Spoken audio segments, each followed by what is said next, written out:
ಉದ್ಯೋಗ ಜೀವಿತ ಕಾಲವು ಬೇರೆ. ವಿದ್ಯಾಭ್ಯಾಸ ಅಂದರೆ ಶಾಲೆ ಕಲಿಯುವಂತಹ ಸಮಯ ಬೇರೆ, ಹಾಗೆ ಉದ್ಯೋಗ ಮಾಡುವಂತ ಸಮಯ ಬೇರೆ. వివాహము చేసుకునక మునుపు జీవితము వేరు, వివాహం చేసుకున్న తర్వాత జీవితము వేరు. ಮದುವೆ ಮಾಡಿಕೊಳ್ಳುವುದಕ್ಕಿಂತ ಮುಂಚೆ ಇದ್ದಂತ ಜೀವಿತ ಬೇರೆ, ಮದುವೆ ಮಾಡಿಕೊಂಡ ನಂತರ ಇರುವಂತ ಜೀವಿತ ಬೇರೆ. ఉద్యోగము రావటం అనేటువంటిది సంతోషకరమైనటువంటి విషయం. ఉద్యోగ బರ್ತಕ್ಕಂಥದ್ದು ಅನ್ನುವಂಥದ್ದು ಬಹಳ సంతోషకరವಾದ సంగతిಯಾಗಿದೆ. అలాగే వివాహము చేసుకోవటం అనేటువంటిది కూడా సంతోషకరమైనటువంటి విషయము. ಹಾಗೆ ಮದುವೆ ಮಾಡಿಕೊಳ್ಳುವಂಥದ್ದು ಕೂಡ ಬಹಳ సంతోషకరವಾದ సంగతిಯಾಗಿದೆ. కానీ దానితో పాటే మనకు ఒక బాధ్యత, ఒక బరువు, ఒక కర్తవ్యం, ఒక పెద్దరికం అనేటువంటిది మనము మోయవలసినటువంటి అవసరత ఉంటుంది. ಅದರ ಜೊತೆಗೆ ನಾವು ಒಂದು ದೊಡ್ಡ ಬಾಧ್ಯತೆಯನ್ನು ಹಾಗೆ ಒಂದು ಕರ್ತವ್ಯವನ್ನು ಹೊತ್ತುಕೊಂಡು ಹೋಗುವಂತ ಅವಸರತೆ ಇದೆ. ఇందులో మరీ ముఖ్యంగా ఆధ్యాత్మిక పరమైనటువంటి విషయంలో కడు జాగ్రత్తగా మనం ఉండవలసినటువంటి అవసరత ఉన్నది. ಅಷ್ಟು ಮಾತ್ರವಲ್ಲದೆ ಆಧ್ಯಾತ್ಮಿಕ ಜೀವನದಲ್ಲಿ ನಾವು ಬಹಳ ಜಾಗೃತಿಯಿಂದ ಇರಬೇಕಾದ విషయವಾಗಿ యేసు ప్రభుల వారు మరణించి సమాధి చేయబడి తిరిగి పరలోకమునకు ఆరోహణమై వెళ్ళిపోయిన తర్వాత ಯೇಸು ಸ್ವಾಮಿಯವರು ಸತ್ತು ಮಣ್ಣಲ್ಪಟ್ಟು ತಿರುಗಿ ಎದ್ದು ಆರೋಹಣವಾಗಿ ಪರಲೋಕಕ್ಕೆ ಎದ್ದು ಏರಿ ಹೋದ ಮೇಲೆ యేసు ప్రభుల వారి శిష్యులు, ಯೇಸು ಸ್ವಾಮಿಯವರು ತನ್ನ ಶಿಷ್ಯರು పెంతకొస్తు పండగ దినమున పరిశుద్ధాత్మ వరమును పొందుకున్న తర్వాత ಪೆಂತೆಕೋಸ್ತು ಹಬ್ಬದ ದಿವಸದಲ್ಲಿ ಪರಿಶುದ್ಧಾತ್ಮವನ್ನು ಹೊಂದಿಕೊಂಡ ಮೇಲೆ క్రీస్తు యేసుల వారి ఆశయాన్ని నెరవేర్చడానికి శిష్యులు బాధ్యత తీసుకున్నారు.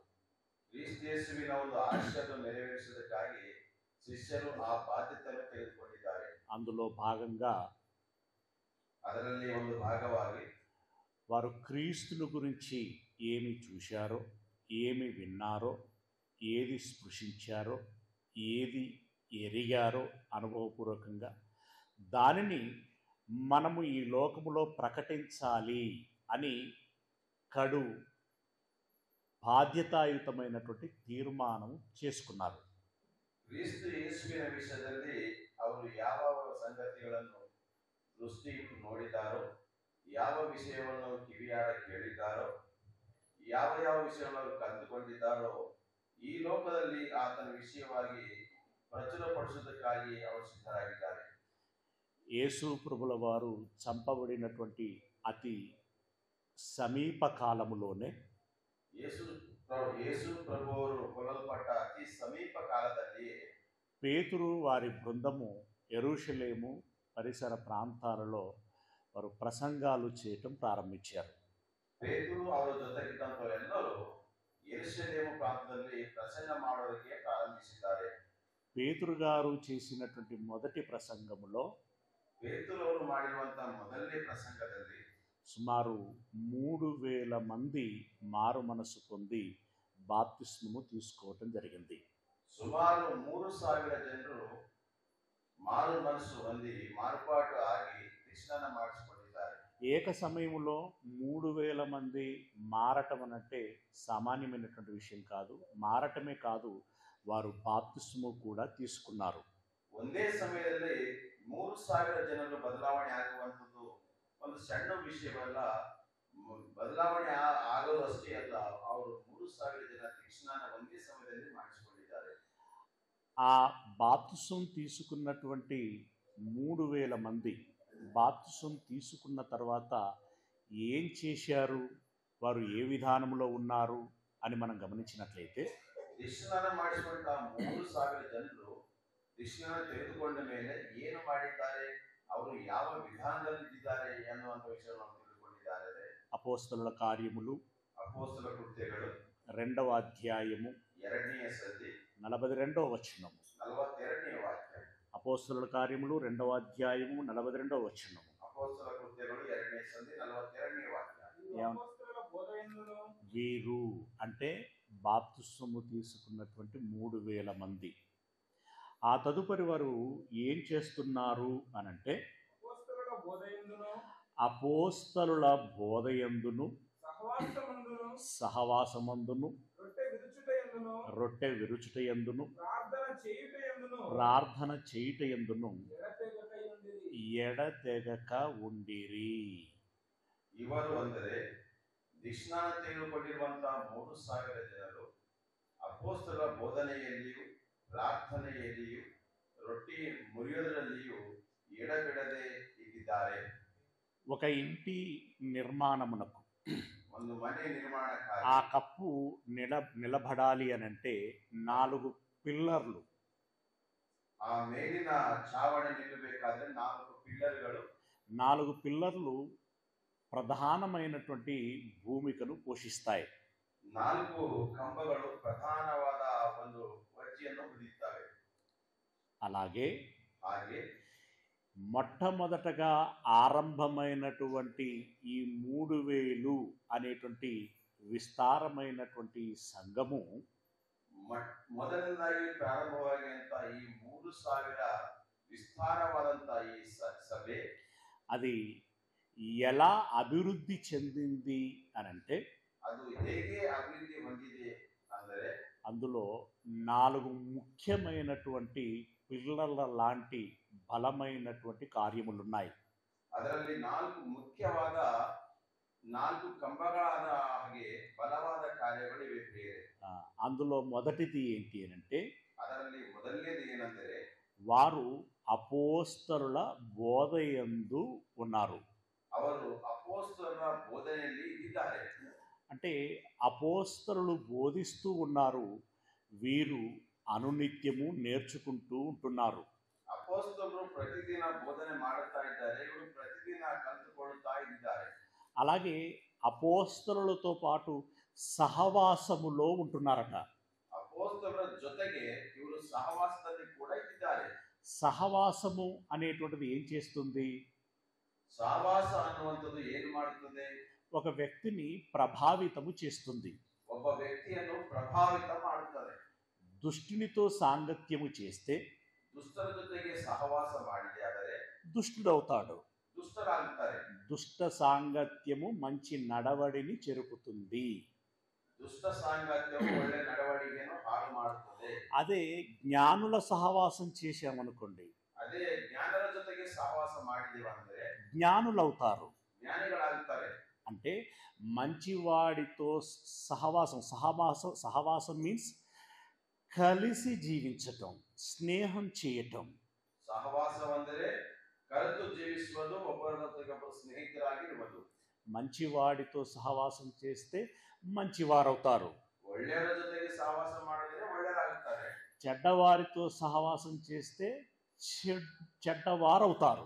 ಕೆಟ್ಟವರ ಜೊತೆಗೆ ಸಹವಾಸ ಮಾಡಿದರೆ ಕೆಟ್ಟವರಾಗುತ್ತಾರೆ. ఏమండి, వీరు అపోస్తలుల యొక్క బోధను వింటున్నారు, అలాగే ప్రతిదినము వారితో పాటు సహవాసము చేస్తున్నారు.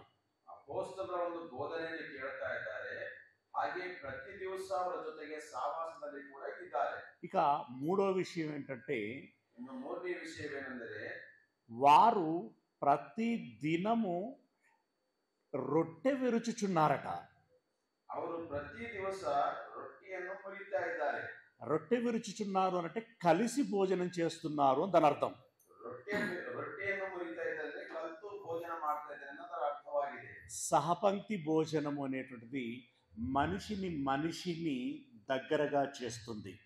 ಸಹಪಂಕ್ತಿ ಭೋಜನ ಅನ್ನುವಂಥದ್ದು ಮನುಷ್ಯರನ್ನು ಮನುಷ್ಯರಿಗೆ ಸಮೀಪಸ್ಥರಾಗಿ ಮಾಡುತ್ತದೆ. ఇక 4వ విషయం ఏంటంటే ప్రార్థన చేస్తున్నారట.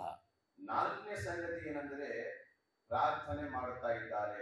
ప్రార్థన అంటే మన పరమ తండ్రి అయినటువంటి దేవునికి మన అవసరాలను గురించినటువంటి విన్నపము, మరియు మనము దేవుని మనసును అర్థం చేసుకొని దేవుని కోసము నేనేం చేయబోతున్నాను, చేయాలని అనుకుంటున్నాను అని చెప్పి విన్నపించుకోవటం.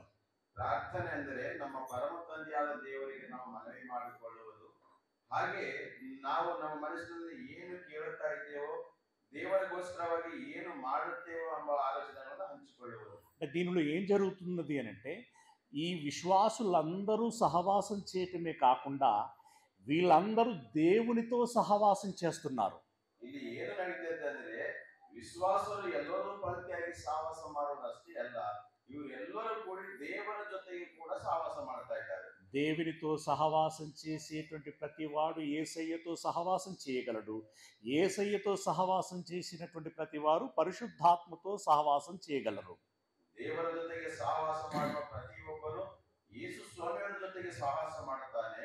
ಯೇಸು ಸ್ವಾಮಿಯವರ ಜೊತೆಗೆ ಸಹವಾಸ ಮಾಡುವ ಪ್ರತಿಯೊಬ್ಬನು ದೇವರ ಜೊತೆಗೆ ಸಹವಾಸ ಮಾಡ್ತಾನೆ. ఇప్పుడు ఇది ఎలా కనబడుతున్నది? విశ్వాసుల సహవాసం, దేవుని సహవాసం, యేసుక్రీస్తుల వారి సహవాసం, పరిశుద్ధాత్మ యొక్క సహవాసం. ಇಲ್ಲಿ ಹೇಗೆ ಕಾಣ್ತಾ ಇದೆ ಅಂದ್ರೆ ವಿಶ್ವಾಸಿಗಳ ಸಹವಾಸ, ದೇವರ ಸಹವಾಸ, ಪರಿಶುದ್ಧಾತ್ಮನ ಸಹವಾಸ.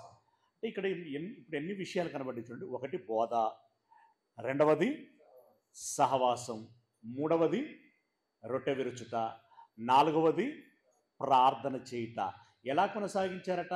చివరి మాటలో ఉంది, ఎడతెగక చేసిరి అని అన్నాడు. ಇಲ್ಲಿ అంటే ಏನ್ ಮಾಡ್ತಿದ್ದಾರೆ? ಮೊದಲನೇದಾಗಿ ಬೋಧ, ಎರಡನೇದಾಗಿ ಸಹವಾಸము, ಮೂರನೇದಾಗಿ ರೊಟ್ಟಿ ಮುರಿಯುವುದು, ನಾಲ್ಕನೇದಾಗಿ ಪ್ರಾರ್ಥನೆ.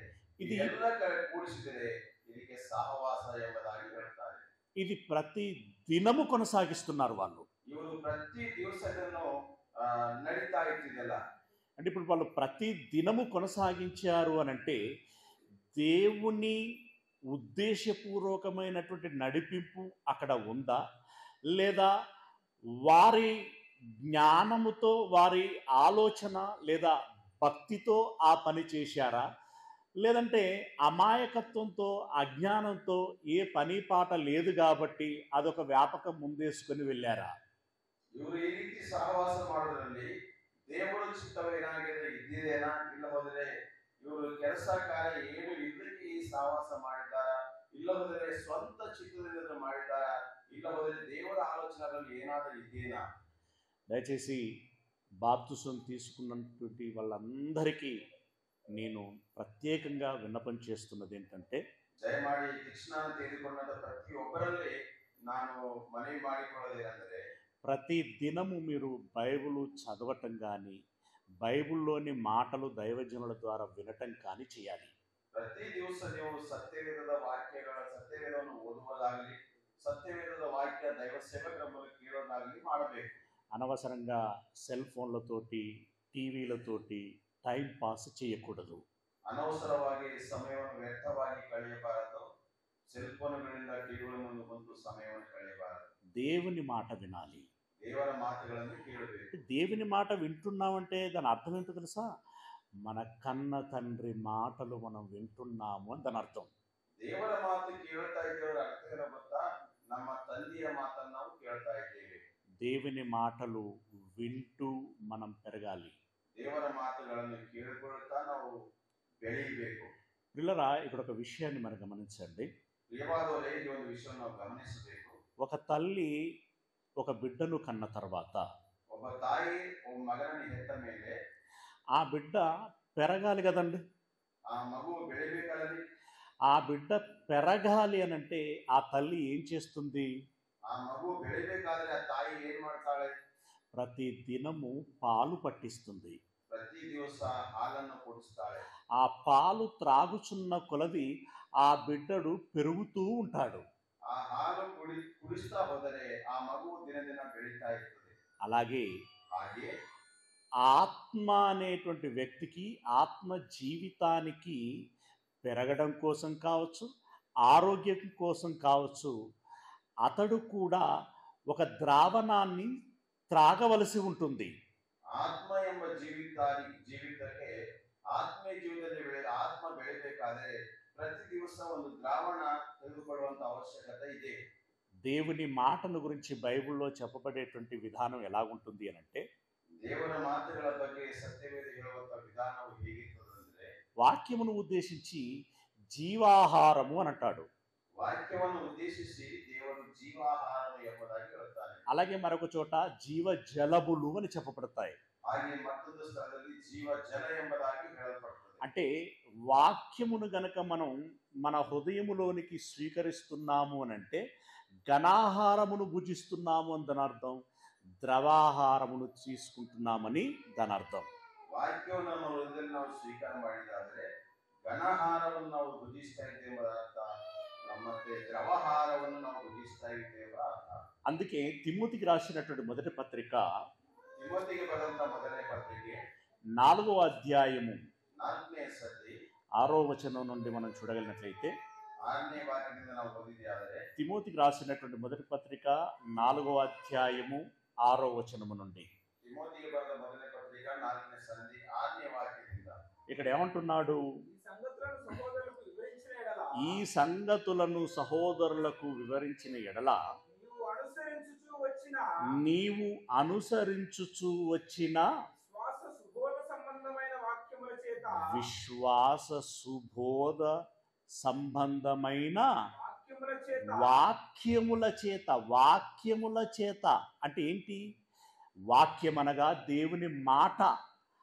ఆ దేవుని మాటల చేత పెంపారుచు క్రీస్తు యేసునకు మంచి పరిచారకుడవైయుందువు అని అంటున్నాడు. ಸುಬೋಧವಾದ ವಾಕ್ಯದ ಮೂಲಕ ಕ್ರಿಸ್ತ ಯೇಸುವಿನಲ್ಲಿ ಒಳ್ಳೆ ಪರಿಚಾರಕನಾಗಿರುವಿ ಎಂಬುದಾಗಿ ಹೇಳ್ತಾ ಇದ್ದಾನೆ. దేవుని వాక్యమును మనం భుజించిన కొలది ఏమవుతుంది అన్నట్టుంటే మనము పెంపారుచు అంటే దినదినము పెరుగుతూ ఉంటాం, దినదినము అభివృద్ధి చెందుతూ ఉంటాం, దినదినము బలపడుచూ ఉంటాం. ದೇವರ ವಾಕ್ಯವನ್ನು ನಾವು ಭುಜಿಸುವುದರಿಂದ ದಿನದಿನವೂ ನಾವು ಬೆಳೀತಾ ಇರ್ತೇವೆ, ದಿನದಿನವೂ ಅಭಿವೃದ್ಧಿ ಆಗುತ್ತಾ ಇರ್ತೇವೆ ಎಂಬುದಾಗಿ ಹೇಳ್ತಾ ಇದ್ದಾರೆ. అలా బలపడినటువంటి వారు దేవుని పరిచర్యను బలంగా చేయగలుగుతారు అని అంటున్నాడు. ಅಲ್ಲ ಹಾಗೆ ಬಲ ಹೊಂದಿದವರು ದೇವರ ಪರಿಚರ್ಯವನ್ನು ಸಹ ಬಲಪಡಿಸ್ತಾರೆ ಎಂಬುದಾಗಿ ಹೇಳ್ತಾ ಇದ್ದಾರೆ. అంటే ఇప్పుడు ఈ రెండు సందర్భాలలో మనకు అర్థమవుతున్నటువంటి విషయం ఏంటంటే ಈ ಎರಡು ಸಂದರ್ಭಗಳಲ್ಲಿ ನಮಗೆ ಅರ್ಥವಾಗುವಂತ ವಿಷಯವೇನೆಂದರೆ బోధ వినాలి, ಬೋಧನೆಯನ್ನು ಕೇಳಬೇಕು, సహవాసములో ఉండాలి, ಸಹವಾಸದಲ್ಲಿ ಇರಬೇಕು, రొట్టె అంటే కలిసి సహపంక్తి భోజనం చేయాలి, ಸಹಪಂಕ್ತಿ ಭೋಜನವನ್ನು ಮಾಡಬೇಕು, ప్రార్థనా జీవితాన్ని గడపాలి. ಪ್ರಾರ್ಥನಾ ಜೀವಿತವನ್ನು ಕಳೆಯಬೇಕು. తద్మూలముగా ಅದರ ಮೂಲಕ ప్రతి దినము ಪ್ರತಿ ದಿವಸ ఆత్మీయంగా ಆತ್ಮೀಯವಾಗಿ మనము ఎదగటం జరుగుతుంది, ನಾವು బలపడటం జరుగుతుంది. ಬಲ ಹೊಂದೋದಕ್ಕೆ ಸಾಧ್ಯವಾಗುತ್ತದೆ. అలా ఎదిగి బలపడినటువంటి వారికి ಹಾಗೆ ಬೆಳೆದು ಬಲ ಹೊಂದಿದವರಿಗೆ ఒక అభిప్రాయం కలుగుతుంది. ಒಂದು ಅಭಿಪ್ರಾಯ ಬರುತ್ತದೆ. ఏంటది? ಏನದು? దేవుడు కలుగజేసినటువంటి ప్రకృతి శాశ్వతము కాదు. ದೇವರು ಉಂಟು ಮಾಡಿರುವಂತ ಈ ಒಂದು ಪ್ರಕೃತಿ ಶಾಶ್ವತವಾದದ್ದು ಅಲ್ಲ. ఈ జీవితము శాశ్వతము కాదు. ಈ ಜೀವಿತವು ಶಾಶ್ವತವೂ ಅಲ್ಲ. ఈ లోకము ఉండిపోయేది. ಈ ಲೋಕವು ಇದ್ದು ಹೋಗುವಂತದ್ದು ಆಗಿದೆ. ఉండబోయేటువంటి జీవితము మరొక చోట ఉంది. ಇರಬೇಕಾದ ಜೀವಿತವು ಮತ್ತೊಂದು ಸ್ಥಳದಲ್ಲಿ ಇದೆ.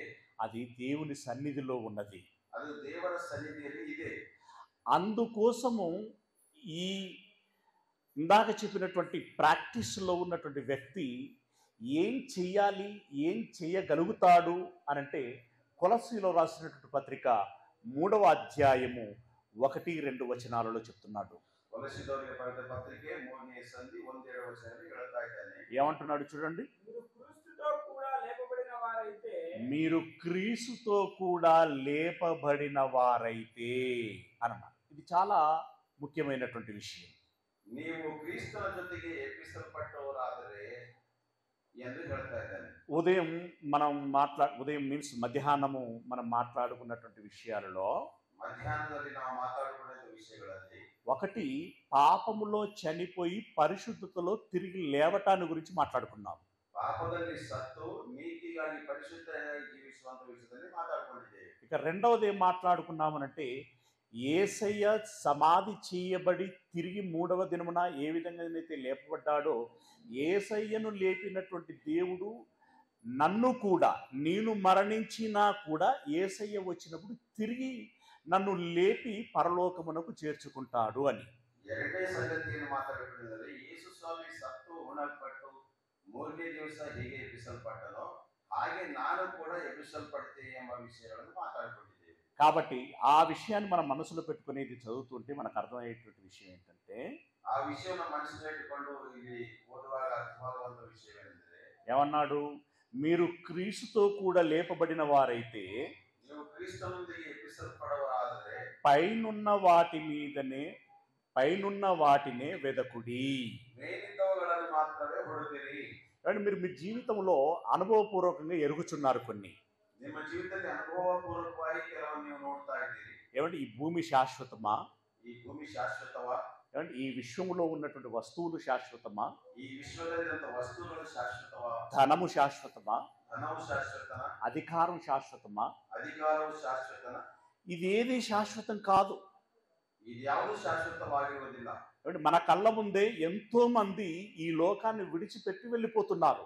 ನಮ್ಮ ಕಣ್ಣಿನ ಮುಂದೆ ಎಷ್ಟೋ ಜನರು ಈ ಲೋಕವನ್ನು ಬಿಟ್ಟು ಹೋಗ್ತಾ ಇದ್ದಾರೆ. నువ్వు బంగారాన్ని సంపాదించినా, వెండిని సంపాదించినా, ధనమును సంపాదించినా ఏది మనకు శాశ్వతమైనటువంటిది కాదు. ನೀವು ಬೆಳ್ಳಿ ಬಂಗಾರವನ್ನು ಸಂಪಾದನೆ ಮಾಡಿದ್ರು, ಧನವನ್ನು ಸಂಪಾದನೆ ಮಾಡಿದ್ರು, ಏನು ಗಳಿಸಿದ್ರು ಕೂಡ ಇವು ಯಾವ ನಮಗೆ ಶಾಶ್ವತವಾಗುವಲ್ಲ. ఏమంటే అన్నిటినీ సంపాదించుకొని వాటిని వదిలి రిక్త హస్తాలతో వెళ్ళిపోయినట్లయితే మనకేం ప్రయోజనం? ಎಲ್ಲವನ್ನು ಗಳಿಸಿಕೊಂಡು ಅವುಗಳನ್ನು ಬಿಟ್ಟು ನಾವು ಖಾಲಿ ಕೈಯಿಂದ ಹೋದರೆ ನಮಗೆ ಏನು ಪ್ರಯೋಜನ? కానీ దేవుడు ఉన్నటువంటి లోకములో ఉండేటువంటి సమస్తము శాశ్వతము. దేవుడిರುವಂತ ಲೋಕದಲ್ಲಿ ಸಮಸ್ತವು ಶಾಶ್ವತವಾಗಿದೆ. కనుక నువ్వు దృష్టి పెట్టాల్సినటువంటి విషయం ఏంటంటే, ಅದಕ್ಕಾಗಿ ನೀವು ದೃಷ್ಟಿ ಇಡುವಂತ ಸಂಗತಿ ಏನಂದ್ರೆ, ఈ లోకములో ఉన్నటువంటి వస్తువుల మీద కాదు, ಈ ಲೋಕದಲ್ಲಿರುವ ವಸ್ತುಗಳ ಮೇಲೆ ಅಲ್ಲ, ఈ లోకములో ఉండేటువంటి జీవితం మీద కాదు, ಈ ಲೋಕದಲ್ಲಿರುವ ಜೀವಿತದ ಮೇಲೆ ಅಲ್ಲ. అసలు ఈ లోకమును నువ్వేమనుకోవాలి అనంటే, ಈ ಲೋಕವನ್ನು ನೀವು ಏನನ್ಕೊಳ್ಬೇಕಂದ್ರೆ, దేవుడు ఇచ్చినటువంటి ఆయుష్ మేరకి ದೇವರು ಕೊಟ್ಟಿರುವಂತ ಆಯುಷ್ ಕಾಲದ ಮೇರೆಗೆ బ్రతకడానికి కావలసినటువంటి ఆహారము, నీరు, వస్త్రము తదితరమైనటువంటివి మితముగా అనుభవిస్తూ, ಬದುಕುವುದಕ್ಕೆ ಅವಸರವಾಗಿರುವಂತಹ ಆಹಾರವು, ನೀರು, ವಸ್ತ್ರಗಳು ಉಳಿದವೆಲ್ಲವನ್ನು ಅನುಭವಿಸುತ್ತಾ, ఇక నీ దృష్టి అంతా కూడా దేని మీద ఉండాలి అనంటే, ನಿನ್ನ ದೃಷ್ಟಿಯೆಲ್ಲ ಯಾತ್ರ ಮೇಲೆ ಇರಬೇಕಂದ್ರೆ, ఉదాహరణకి మీ పిల్లలు ఉన్నత చదువులు చదివి పెద్ద ఉద్యోగాలను సంపాదించాలి అనంటే హైదరాబాదు, బెంగళూరు ఇంకా తదితరమైనటువంటి ప్రాంతాలకు వెళుతారు.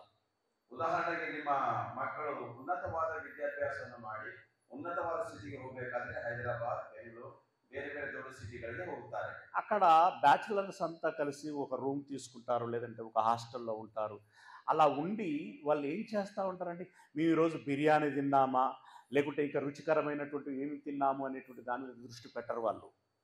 ಅಲ್ಲಿ ಬ್ಯಾಚುಲರ್ಸ್ ಎಲ್ಲರೂ ಕೂಡಿ ಒಂದು ರೂಮ್ ತೆಗೆದುಕೊಂಡು ಇವತ್ತು ನಾವು ಏನು ಊಟ ಮಾಡಬೇಕು, ಏನು ತಿನ್ಬೇಕು ಎಂಬ ವಿಷಯವನ್ನು ಆಲೋಚನೆ ಮಾಡಬೇಕು. ఏదో ఉన్నది తింటూ ఉంటారు, కానీ దృష్టి అంతా మాత్రం పుస్తకాల మీద పెడతారు. ಯಾವುದೋ ಸಿಕ್ಕಿದ್ದು ಊಟ ಮಾಡ್ತಾರೆ ಅಷ್ಟೇ, ಆದರೆ ಅವರ ದೃಷ್ಟಿ ಎಲ್ಲ ಪುಸ್ತಕಗಳ ಮೇಲೆ ಇಡ್ತಾರೆ. అహోరాత్రులు అహర్నిశలు కష్టపడుతూ ఉంటారు. ರಾತ್ರಿ ಹಗಲು ಅವರು ಶ್ರಮ ಪಡುತ್ತಾ ಇರ್ತಾರೆ.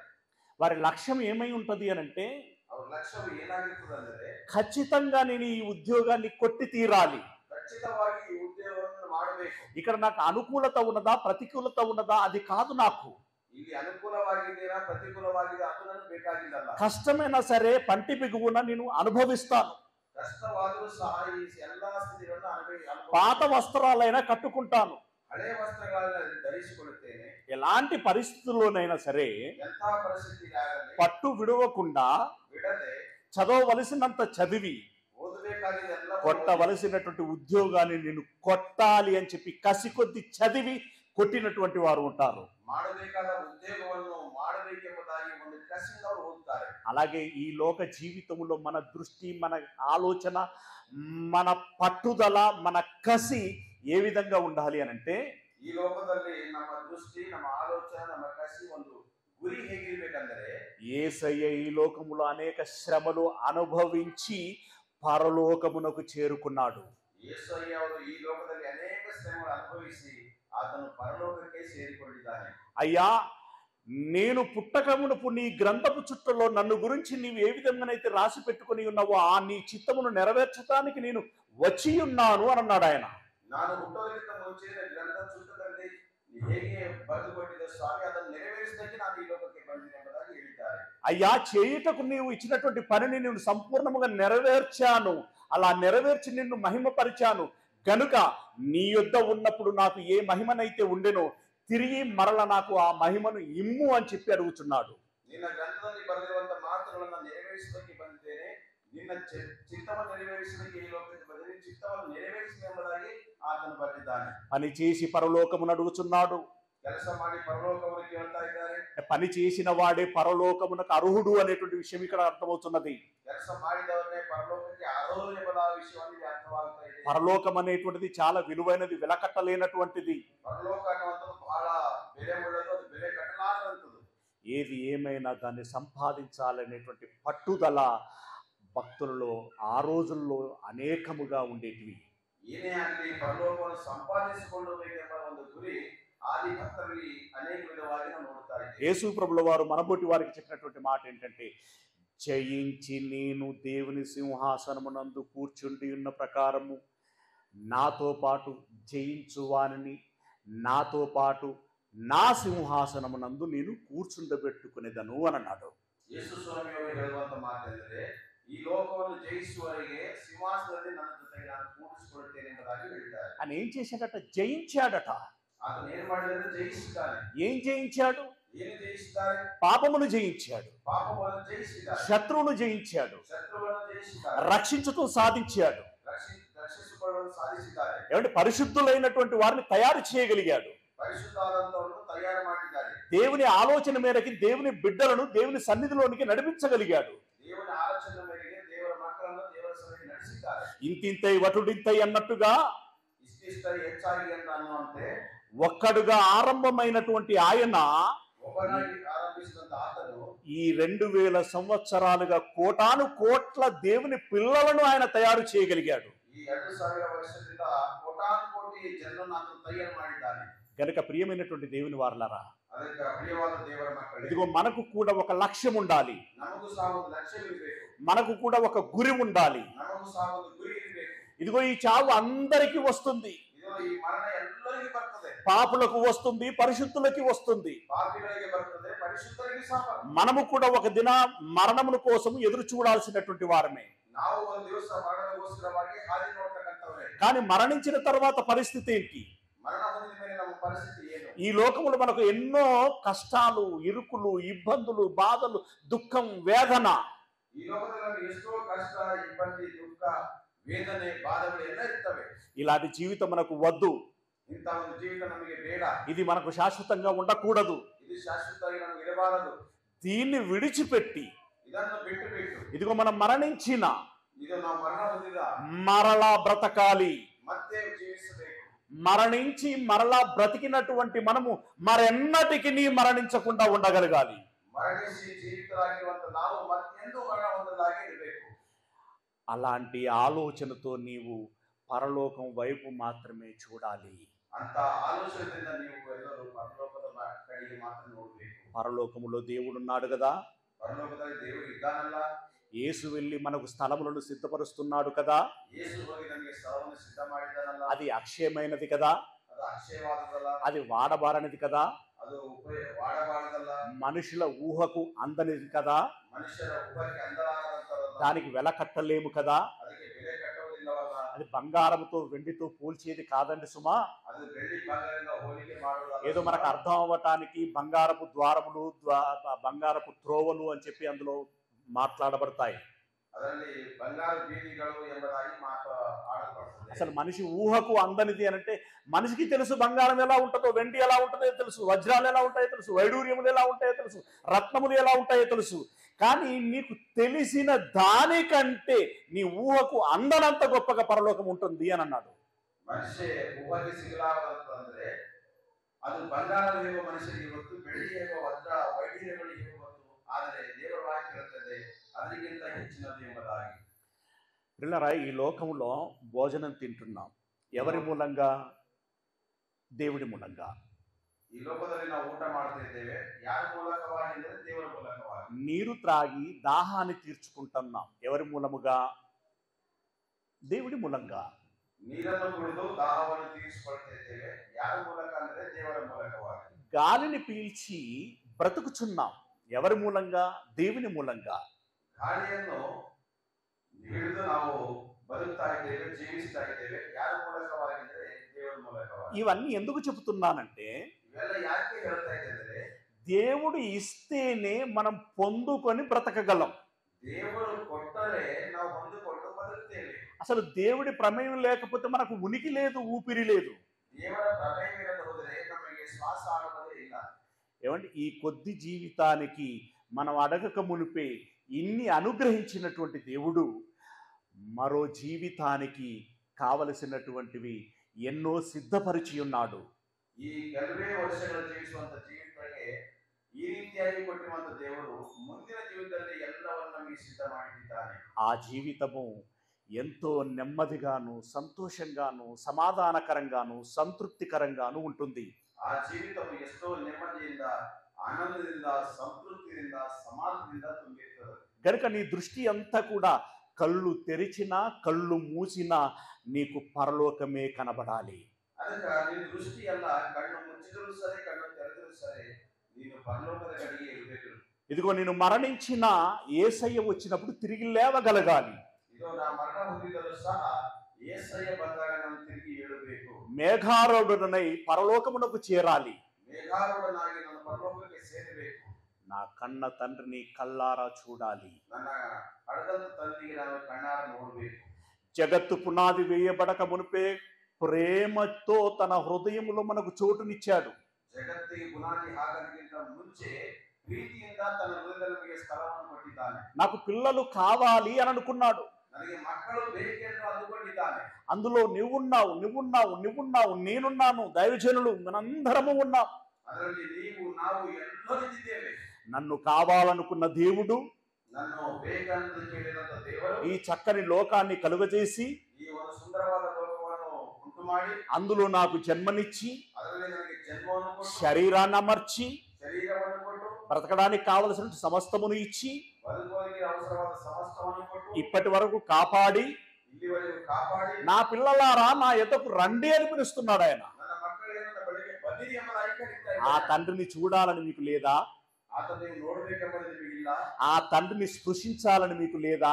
ಆ ತಂದೆಯನ್ನು ಮುಟ್ಟಬೇಕೆಂಬ ನಿಮಗೆ ಆಸೆ ಇಲ್ಲ. ఆ తండ్రిని హత్తుకోవాలని మీకు లేదా? ಆ ತಂದೆಯನ್ನು ಅಪ್ಪಿಕೊಳ್ಳಬೇಕೆಂಬ ಆಸೆ ನಿಮಗಿಲ್ಲ. ఆ తండ్రి ఒడిలో సేదదీరాలని మీకు లేదా? ಆ ತಂದೆ ಒಡೆಯಲ್ಲಿ ನಾವು ಇರಬೇಕೆಂಬುದಾಗಿ ನಿಮಗಿಲ್ಲ. దేవుడు అనుగ్రహించేటువంటి ఆ పరలోకపు ఆ గొప్ప జీవితాన్ని ఆస్వాదించాలని మీకు లేదా? ದೇವರು ಅನುಗ್ರಹಿಸುವಂತಹ ಪರಲೋಕದ ಒಂದು ಒಳ್ಳೆಯ ಜೀವಿತವನ್ನು, ఉన్నతವಾದ ಜೀವಿತವನ್ನು ಆಸ್ವಾದಿಸಬೇಕೆಂಬ ಆಸೆ ನಿಮಗಿಲ್ಲ. కనుక నేను పరలోకం వెళ్ళాలి, ಅದಕ್ಕೆ ನಾವು ಪರಲೋಕ ಹೋಗಬೇಕು. దేవుడు ఇచ్చేటువంటి సింహాసనంలో కూర్చోవాలి, ದೇವರು ಕೊಡುವಂತಹ ಸಿಂಹಾಸನ ಮೇಲೆ ಕೂತ್ಕೊಳ್ಬೇಕು. దేవుడిచ్చిన ఆ స్వాస్థ్యమును అనుభవించాలి. ದೇವರು ಕೊಡುವಂತಹ ಸ್ವಾಸ್ಥ್ಯವನ್ನು ಅನುಭವಿಸಬೇಕು. ఆ నెమ్మది, ఆ శాంతి, ఆ సంతోషము, ఆ సమాధానం నేను ఆస్వాదించాలి. ಆ ನೆಮ್ಮದಿ, ಆ ಶಾಂತಿ, ಆ ಸಮಾಧಾನವನ್ನು ಅನುಭವಿಸಬೇಕು. దానికోసం మీరు లక్ష్యం కలిగి ఉండండి, ಅದಕ್ಕೋಸ್ಕರ ನಾವು ಲಕ್ಷ್ಯವುಳ್ಳವರಾಗಿರಬೇಕು. పట్టుదల కలిగి ఉండండి, ಪಟ್ಟದವರಾಗಿ ఎక్కడ బలహీన పడకండి, ಎಲ್ಲಿ ಬಲಹೀನರಾಗಬಾರದು, ఎక్కడ నీరస పడకండి, ಎಲ್ಲಿ ನೀರಸರಾಗಿರಬಾರದು, ఎక్కడ వెనకడుగు వేయకండి. ಎಲ್ಲಿ ಹಿಂದೆ ಹೆಜ್ಜೆ ಇಡಲಾರದು. వెనుకున్నది మరిచి ముందుకే సాగండి. ಹಿಂದಿದ್ದವುಗಳನ್ನು ಮರೆತು ಮುಂದಕ್ಕೆ ಸಾಗಬೇಕು. అడుగు తర్వాత అడుగు వేస్తే గమ్యానికి చేరుతావు. ಹೆಜ್ಜೆ ಆದ್ಮೇಲೆ ಹೆಜ್ಜೆ ಇಟ್ಟರೆ ನಾವು ಗಮ್ಯಕ್ಕೆ ಸೇರುತ್ತೇವೆ. మధ్యలో ఎన్నో ఆటంకాలు రావచ్చు, అవాంతరాలు రావచ్చు, ಮಧ್ಯದಲ್ಲಿ ಎಷ್ಟೋ ಆಟಂಕಗಳು ಬರಬಹುದು, ಅವಾಂತರಗಳು ಬರಬಹುದು. ఇరుకులు ఇబ్బందులు ఎన్ని వచ్చినా ಇರುಳು ಇಬ್ಬದಿಗಳು ಎಷ್ಟು ಬಂದರೂ ಕೂಡ నువ్వు ముందుకు సాగడానికి ప్రయత్నం చేయి. పరిశుద్ధాత్ముడు నీకు సహాయం చేస్తాడు. ನೀವು ಮುಂದಕ್ಕೆ ಸಾಗುವರಿಗೆ ಪ್ರಯತ್ನ ಮಾಡು, ಪರಿಶುದ್ಧಾತ್ಮನಿಗೆ ಸಹಾಯ ಮಾಡ್ತಾನೆ. అందుకే ఇక్కడ కొలసీలో రాస్తూ ఈ మాటలు చెప్తున్నాడు. ಅದಕ್ಕಾಗಿ ಕೊಲೆಸಿದವರಿಗೆ ಬೈತಾ ಈ ಮಾತುಗಳನ್ನು ಹೇಳ್ತಾರೆ. ఏమని చెప్తున్నాడు? మీరు క్రీస్తుతో కూడా లేపబడిన వారైతే, అంటే ఇందులో మీరు మానసికంగా గుర్తు ఎరగవలసినటువంటి విషయం. ಇದರಲ್ಲಿ ನೀವು ಮಾನಸಿಕವಾಗಿ ಗುರುತಿರುವಂತ ವಿಷಯ ఏమని? నేను పాపిగా మరణించి పరిశుద్ధుడనుగా లేచాను. ఇప్పుడు ఈ క్షణంలో మీ మనస్సాక్షి మీకు ఏం చెప్పుచున్నది? ಏನಂದ್ರೆ ನಾನು ಪಾಪಿಯಾಗಿ ಮರಣ ಹೊಂದಿ ಪರಿಶುದ್ಧನಾಗಿ ಜೀವಿಸಬೇಕು. ಈ ಕ್ಷಣದಲ್ಲಿ ನಿಮ್ಮ ಮನಸ್ಸಾಕ್ಷಿ ನಿಮಗೆ ಏನ್ ಹೇಳ್ತಾ ಇದೆ? నేను పరిశుద్ధుడును అని నీవు అనుకుంటే, ನಾನು ಪರಿಶುದ್ಧರು ಎಂಬುದಾಗಿ ನೀವು ಅಂದುಕೊಂಡಿದ್ದಾದರೆ, యేసయ్య లేచాడు, ఇక నేను కూడా లేచినట్టే అని ఫీల్ అవ్వాలి. ಯೇಸು ಸ್ವಾಮಿ ಎದ್ದಿದ್ದಾರೆ, ನಾನು ಕೂಡ ಎದ್ದಿದ ಹಾಗೆ ಅದು ನೀವು ಫೀಲ್ ಆಗಬೇಕು. ఎందుకంటే దేవునికి అసాధ్యమైనది ఏదీ లేదు. ಯಾಕಂದ್ರೆ ದೇವರಿಗೆ ಅಸಾಧ್ಯವಂತ ಒಂದೂ ಇಲ್ಲ. యేసయ్యను ప్రేమించిన దేవుడు మనల్ని కూడా ప్రేమిస్తున్నాడు. ಯೇಸು ಸ್ವಾಮಿಯನ್ನು ಪ್ರೀತಿ ಮಾಡಿದೆವು, ನಮ್ಮನ್ನು ಕೂಡ ಪ್ರೀತಿ ಮಾಡ್ತಾರೆ. యేసయ్యను లేపిన దేవుడు మనల్ని కూడా లేపగలిగేటువంటి శక్తిమంతుడు, సమర్థుడు. ಯೇಸು ಸ್ವಾಮಿಗೆ ಎಬ್ಬಿಸಿದ ದೇವರು ನಮ್ಮನ್ನು ಕೂಡ ಎಬ್ಬಿಸುವಂತನು, ಶಕ್ತಿವಂತನು. కనుక నేను లేచాను, ఇక నేను లేచినట్టే, జరిగిపోయినట్టే అనేటువంటి భావనలో ఉండాలి. ಇಲ್ಲ ಎದ್ದಿದ್ದೇನೆ, ಈಗ ಎದ್ದಿದ ಹಾಗೆ ಆಗೋಗದ ಅನ್ನುವಂತ ಭಾವನೆ ನಮ್ಮಲ್ಲಿ ಇರಬೇಕು. అలాంటి మనసు గనక నీకుంటే, ಅಂತ ಮನಸ್ಸನ್ನು ಇದ್ದಿದೆ ಆದರೆ ఇక్కడ ఏమంటున్నాడు? పైనున్న వాటిని వెదకండి. ಮೇಲಿದ್ದವುಗಳನ್ನು ಮಾತ್ರನೇ ಹುಡುಕಿರಿ. మామూలుగా ఏం వెతుకుతుంటామండి మనం? బట్టల షాపుకి వెళితే బట్టలు వెతుకుతుంటాం. ಅಲ್ಲಿಗೆ ದುಕಾಣಕ್ಕೆ ಹೋದ್ರೆ ಅಲ್ಲಿಗಳನ್ನು ಹುಡುಕ್ತೀವಿ. పిల్లల కోసం ఏ పాఠశాల అయితే బాగుంటుందని దాన్ని వెతుకుతూ ఉంటాం. ಮಕ್ಕಳಿಗೋಸ್ಕರ ಯಾವ ಸ್ಕೂಲ್ ಚೆನ್ನಾಗಿರ್ತದೋ ಆ ಸ್ಕೂಲ್ ಹುಡುಕ್ತೀವಿ. చేతిలో డబ్బులు ఉంటే భూమి కొనుక్కోవాలనుకుంటే ఎక్కడి భూమి కొనుక్కుంటే బాగుంటుందని కొనుక్కోవటానికి వెతుకుతాం. ಕಿಸದಲ್ಲಿ ಹಣ ಇದ್ದರೆ ಯಾವ ಭೂಮಿ ತೆಗೆದುಕೊಳ್ಳಬೇಕು, ಏನು ತೆಗೆದುಕೊಳ್ಳಬೇಕು ಎಂಬುದಾಗಿ ಹುಡುಕ್ತೇವೆ. ఇల్లు కట్టుకోవాలంటే దానికి కావాల్సిన మెటీరియల్ ఎక్కడెక్కడ తెచ్చుకుంటే బాగుంటుంది, ఎక్కడ క్వాలిటీ ఉంటుంది అని చెప్పి వెతుకుతూ ఉంటాం. ಮನೆ ಕಟ್ಟಬೇಕಾದ್ರೆ ಅದು ಬೇಕಾದ ಮೆಟೀರಿಯಲ್ ಏನೇನು ಸಿಗ್ತದೆ ಎಂಬುದಾಗಿ ಹುಡುಕ್ತೇವೆ. అబ్బాయికి అమ్మాయికి పెళ్లి సంబంధాల కోసం వెతుకుతూ ఉంటాం, పార్ట్నర్ల కోసం. ಹೆಣ್ಣು ಮಕ್ಕಳಿಗೆ ಗಂಡು ಮಕ್ಕಳಿಗೆ ಮದುವೆ ಕಾರ್ಯಕ್ಕಾಗಿ ಹುಡುಕ್ತಾ ಇರ್ತೇವೆ. ఇలా ఎన్నెన్నో వెతుకుతూ ఉంటాం లోకంలో. ಹೀಗೆ ಎಷ್ಟೋ ಈ ಲೋಕದಲ್ಲಿ ಹುಡುಕ್ತಾ ಇರ್ತೇವೆ. కానీ పరలోకమును వెతుకుతున్న వాళ్ళు ఎంతమంది? ಆದರೆ ಪರಲೋಕವನ್ನು ಹುಡುಕುವಂತದ್ದು ಎಷ್ಟು ಜನ? అంటే ఆ పరలోకమును సంపాదించుకోవాలని ఆరాటపడుచున్నటువంటి వాళ్ళు ఎంతమంది? ಪರಲೋಕವನ್ನು ಗಳಿಸಬೇಕೆಂಬ ಪ್ರಯಾಸ ಪಡೋರು ಎಷ್ಟು ಜನ? ఇప్పుడు ఖచ్చితంగా దేవుడు గట్టిగా చెబుతున్నటువంటి విషయం ఏంటంటే, ఇదిగో ఈ లోక సంబంధమైనటువంటి వాటి మీద మీరు దృష్టి పెట్టకుండా పరలోక సంబంధమైనటువంటి వాటి మీద దృష్టి పెట్టండి, అటువైపే చూడండి అని అంటున్నాడు ఆయన. ಈ ಖಚಿತವಾಗಿ ದೇವರಿಗೆ ಹೇಳುವಂತ ಮಾತೇನೆಂದ್ರೆ, ನೀವು ಮೇಲಿದ್ದವುಗಳನ್ನು ಮಾತ್ರ ಹುಡುಕಿರಿ ಎಂಬುದಾಗಿ. అంటే ఫ్రాంక్ గా మీరు ఒకటి చెప్పండి నాకు. ನಿಜಕ್ಕೂ ನೀವೆಲ್ಲರೂ ಒಂದು ನನಗೆ ಹೇಳಿರಿ. అంటే ఈ లోకంలో మీకు చాలా సమృద్ధినిచ్చి తర్వాత నరకానికి పంపిస్తే పర్వాలేదా? ఈ లోకములో ఏమి ఇచ్చినా ఇవ్వకపోయినా పరలోకానికి తీసుకెళ్తే బాగుంటుందా? ಈ ಲೋಕದಲ್ಲಿ ನಿಮಗೆ ಎಲ್ಲಾ ಸಮೃದ್ಧಿಯನ್ನು ಕೊಟ್ಟು ನೀವು ನರಕಕ್ಕೆ ಹೋದರೂ ಪರವಾಗಿಲ್ಲ, ಈ ಲೋಕದಲ್ಲಿ ಕೊಟ್ಟರೂ ಸರಿ ಕೊಡಲು ಹೋದರೂ ಸರಿ ನೀವು ಪರಲೋಕ ಕೊಟ್ಟರು ಒಳ್ಳೇದಾ? తెలివైనటువంటి వారు ఎవరైనా ఏ నిర్ణయం తీసుకుంటారు? ಜ್ಞಾನವುಳ್ಳವರು ಯಾರೇ ಆಗಲಿ ಎಂತ ನಿರ್ಣಯ ತೆಗೆದುಕೊಳ್ತಾರೆ. అంటే ఈ విషయంలో మీరు నోరు తెరిచి మాట్లాడాలని ఆశిస్తున్నాను. ಈ ವಿಷಯದಲ್ಲಿ ನೀವು ಬಾಯಿ ತೆರೆದು ಮಾತಾಡಬೇಕೆಂಬುದಾಗಿ ತಮ್ಮಲ್ಲಿ ಕೇಳ್ತಾ ಇದ್ದೀನಿ. ఏ విషయం ఇందాక నేను అడిగాను కదా, ఏంటది? ఈ లోకములో మనకు సమృద్ధిని ఇచ్చి నరకానికి పంపిస్తే పర్వాలేదా? ಈ ಲೋಕದಲ್ಲಿ ನಮಗೆ ಸಮೃದ್ಧಿಯನ್ನು ಕೊಟ್ಟು ನರಕಕ್ಕೆ ಹೋದರೂ ಪರವಾಗಿಲ್ಲ. పర్వాలేదన్న వాళ్ళు చేయొద్దండి. ಪರವಾಗಿಲ್ಲ ಎಂಬುದು ತಮ್ಮ ಕೈಗಳ ಮೇಲೆ ಕೆತ್ತಿರಿ. వద్దు బాబు అన్న వాళ్ళు చేయొద్దండి. ಬೇಡಪ್ಪ ಎಂಬುವರು ಕೈ ಎತ್ತಿರಿ. దేనికి ఎత్తారు? ಯಾವುದಕ್ಕೂ ನೀವು ಕೈ ಮೇಲೆ ಕೆತ್ತಿರಿ. నా మాటకి నేను మొత్తుకోవాలి, ನನ್ನ ಮಾತು ನಾನೇ ಹೇಳ್ಕೊಳ್ಬೇಕು, ఆ తర్వాత ప్రార్థన చేసి వెళ్ళిపోవాలి. ಆಮೇಲೆ ಪ್ರಾರ್ಥನೆ ಮಾಡಿ ಹೋಗಬೇಕು. ఇలాంటి వాళ్ళకు పరలోకం వస్తుందా?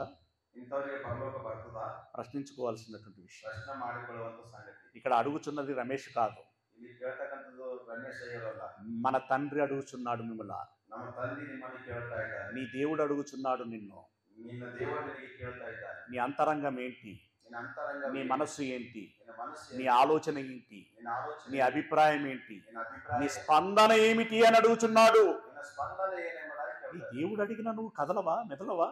ಏನು ಕೇಳಿದ್ರು ಸಹ ನೀವೇನು ಹೇಳಿದ್ರ చెప్పండి. ಹೇಳ್ರಿ. మీకు సమృద్ధిని ఇచ్చి నరకానికి పంపిస్తే పర్వాలేదా? అవునా కాదా చెప్పండి. ನಿಮಗೆ ಸಮೃದ್ಧಿಯನ್ನು ಕೊಟ್ಟು ನೀವು ನರಕಕ್ಕೆ ಹೋದರೂ ಪರವಾಗಿಲ್ಲ, ಹೌದಾ ಅಲ್ಲ ಹೇಳ್ರಿ. వాళ్ళు చెప్పేదాకా మీరు అడుగుతూనే ఉండండి. ಹೌದು. ఇలా ఓకే. వద్దు. ఈ లోకంలో సమృద్ధి ఇచ్చి నరకానికి పంపడం అనేది వద్దు. ఈ లోకంలో తగు మాత్రం ఇచ్చి పరలోకానికి తీసుకెళ్తే సరేనా? అర్థమైంది? చెప్పండి సార్. ಈ ಲೋಕದಲ್ಲಿ ಕೊಟ್ಟರೂ ಪರವಾಗಿಲ್ಲ, ಕೊಡೋದ್ರೆ ಪರವಾಗಿಲ್ಲ, ಪರಲೋಕಕ್ಕೆ ಹೋದ್ರೆ ಸಂತೋಷನಾ? సంతోషమేనా? Very good. స్పందించి ఇది అలవాటు చేసుకోండి. మీకు అసలు అలవాటు లేదేమో అని అనిపిస్తుంది నాకు. ಸ್ಪಂದಿಸಬೇಕು. ಸ್ಪಂದಿಸೋದು ನಿಮಗೆ ರಾಟಿ ಇಲ್ಲ ಅನ್ನೋದಾಗಿ ನನಗೆ ಅನಿಸ್ತಾ ಇದೆ. ఎందుకంటే మీ స్పందనను బట్టి ఇక్కడ ఉన్నటువంటి వ్యక్తి ఏం బోధించాలి అనేటువంటి ప్రేరేపణను పొందుతాడు. ಈ ನಿಮ್ಮ ಸ್ಪಂದನದಿಂದ, ನೀವು ಹೇಳೋದ್ರಿಂದ, ಮಾತಾಡೋದ್ರಿಂದ ಇಲ್ಲಿ ನಿಂತಿರುವಂತ ಸೇವಕರು ನಿಮಗೆ ಏನು ಬೋಧಿಸಬೇಕು ಎಂಬುದಾಗಿ ಅವ್ರಿಗೆ ಅರ್ಥ ಆಗ್ತದೆ. రైట్. పైనున్న వాటిని వెతకండి అని అంటున్నాడు. ಮೇಲಿದ್ದವುಗಳನ್ನು ಮಾತ್ರ ಹುಡುಕ್ರಿ ಎಂಬುದಾಗಿ ಬರ್ತಾ ಇದ್ದಾರೆ. ఆ తర్వాత ఏమన్నాడు చూడండి, 2వ వచనములో, ಆ ಮೇಲಿಂದ ನೋಡಿ 2ನೇ ವಾಕ್ಯದಲ್ಲಿ, పైనున్న వాటి మీదనే గాని భూ సంబంధమైన వాటి మీద మనసు పెట్టుకొనకుడి. ಮೇಲಿದ್ದವುಗಳನ್ನೇ ಮಾತ್ರವೇ ಅಲ್ಲ, ಭೂ ಸಂಬಂಧಗಳನ್ನೇ ನಿಮ್ಮ ಮನಸ್ಸನ್ನು ಇಡಬೇಡ್ರಿ. అంటే భూ సంబంధమైనటువంటి వాటి మీద మనసు పెట్టుకోకూడదు, అంటే ఆశ కలిగి ఉండకూడదు. ಭೂ ಸಂಬಂಧಗಳ ಮೇಲೆ ಮನಸ್ಸು ಇಡಬಾರದಂದ್ರೆ, నీకు ఆశ అంటూ కోరిక అంటూ మరి ఏదైనా ఉన్నది అని అంటే అది పరసంబంధమైన పైనున్నటువంటి వాటి మీదనే ఉండాలి. ನಿಮಗೆ ಆಸೆ ಆಗಲಿ ಕೋರಿಕೆ ಆಗಲಿ ಏನಾದ್ರೂ ಇದ್ದಿದೆಯಾದರೆ ಅದು ಪರಸಂಬಂಧವಾದಗಳ ಮೇಲೆ ಇರಬೇಕು. ఏల భూ సంబంధమైన వాటి మీద మనసు పెట్టుకో. ఇక్కడ ఇక్కడ మనం జాగ్రత్తగా గమనించినట్టు మళ్ళీ చదువుతున్నాను, 2వ వచనం. పైనున్న వాటి మీదనే గాని భూ సంబంధమైనటువంటి వాటి మీద మనసు పెట్టుకొనకుడి. ఏలయనగా మీరు మృతి పొందితిరి, మీ జీవము క్రీస్తుతో కూడా దేవుని యందు దాచబడి ఉన్నది అని అంటున్నాడు.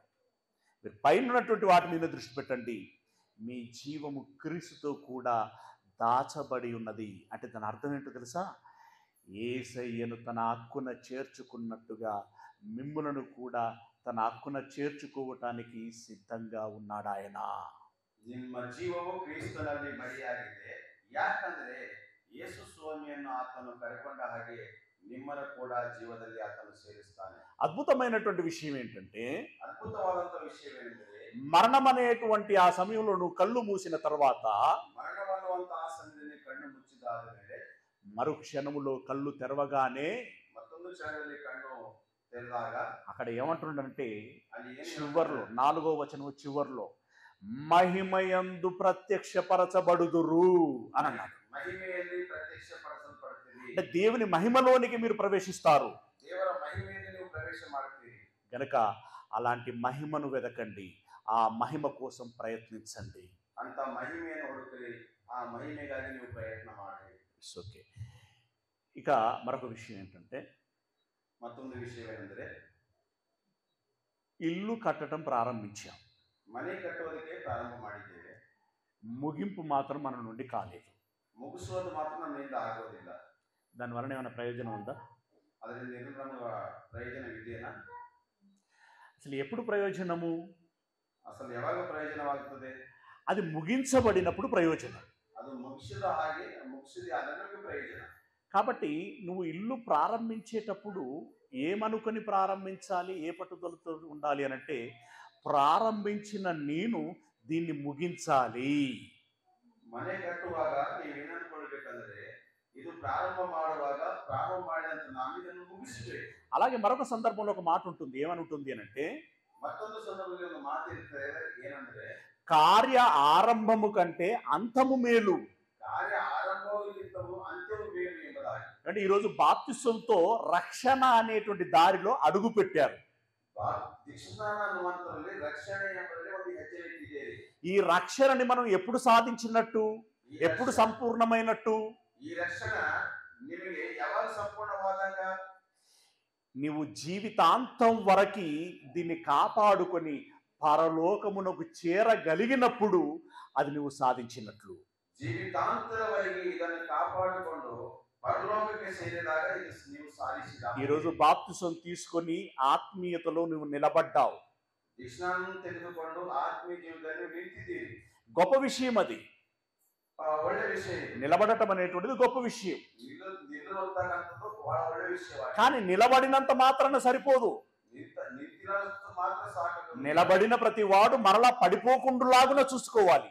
ನಿಂತಿರುವಂತ ಪ್ರತಿಯೊಬ್ಬನು ಮತ್ತೆ ಬಿಟ್ಟು ಹೋಗಲಾಗೆ ನೋಡಿಕೊಳ್ಳಬೇಕು. చాలా మంది క్రైస్తవులను మనం చూస్తూ ఉంటాం, ಬಹುಜನ ಕ್ರೈಸ್ತರಿಗೆ ನಾವು ನೋಡ್ತಾ ಇರ್ತೇವೆ. ఆరంభం చాలా శూరత్వంతో ఉంటుంది, ಆರಂಭವು ಬಹಳ ಒಳ್ಳೆದಾಗಿರ್ತದೆ. కొన్నాళ్ళు అయిన తర్వాత విశ్వాసం సన్నగిలుతూ ఉంటుంది, ಕೆಲವು ದಿವಸಗಳಾಗ ವಿಶ್ವಾಸಗಳೆಲ್ಲ ಹಾಳಾಗ್ತದೆ.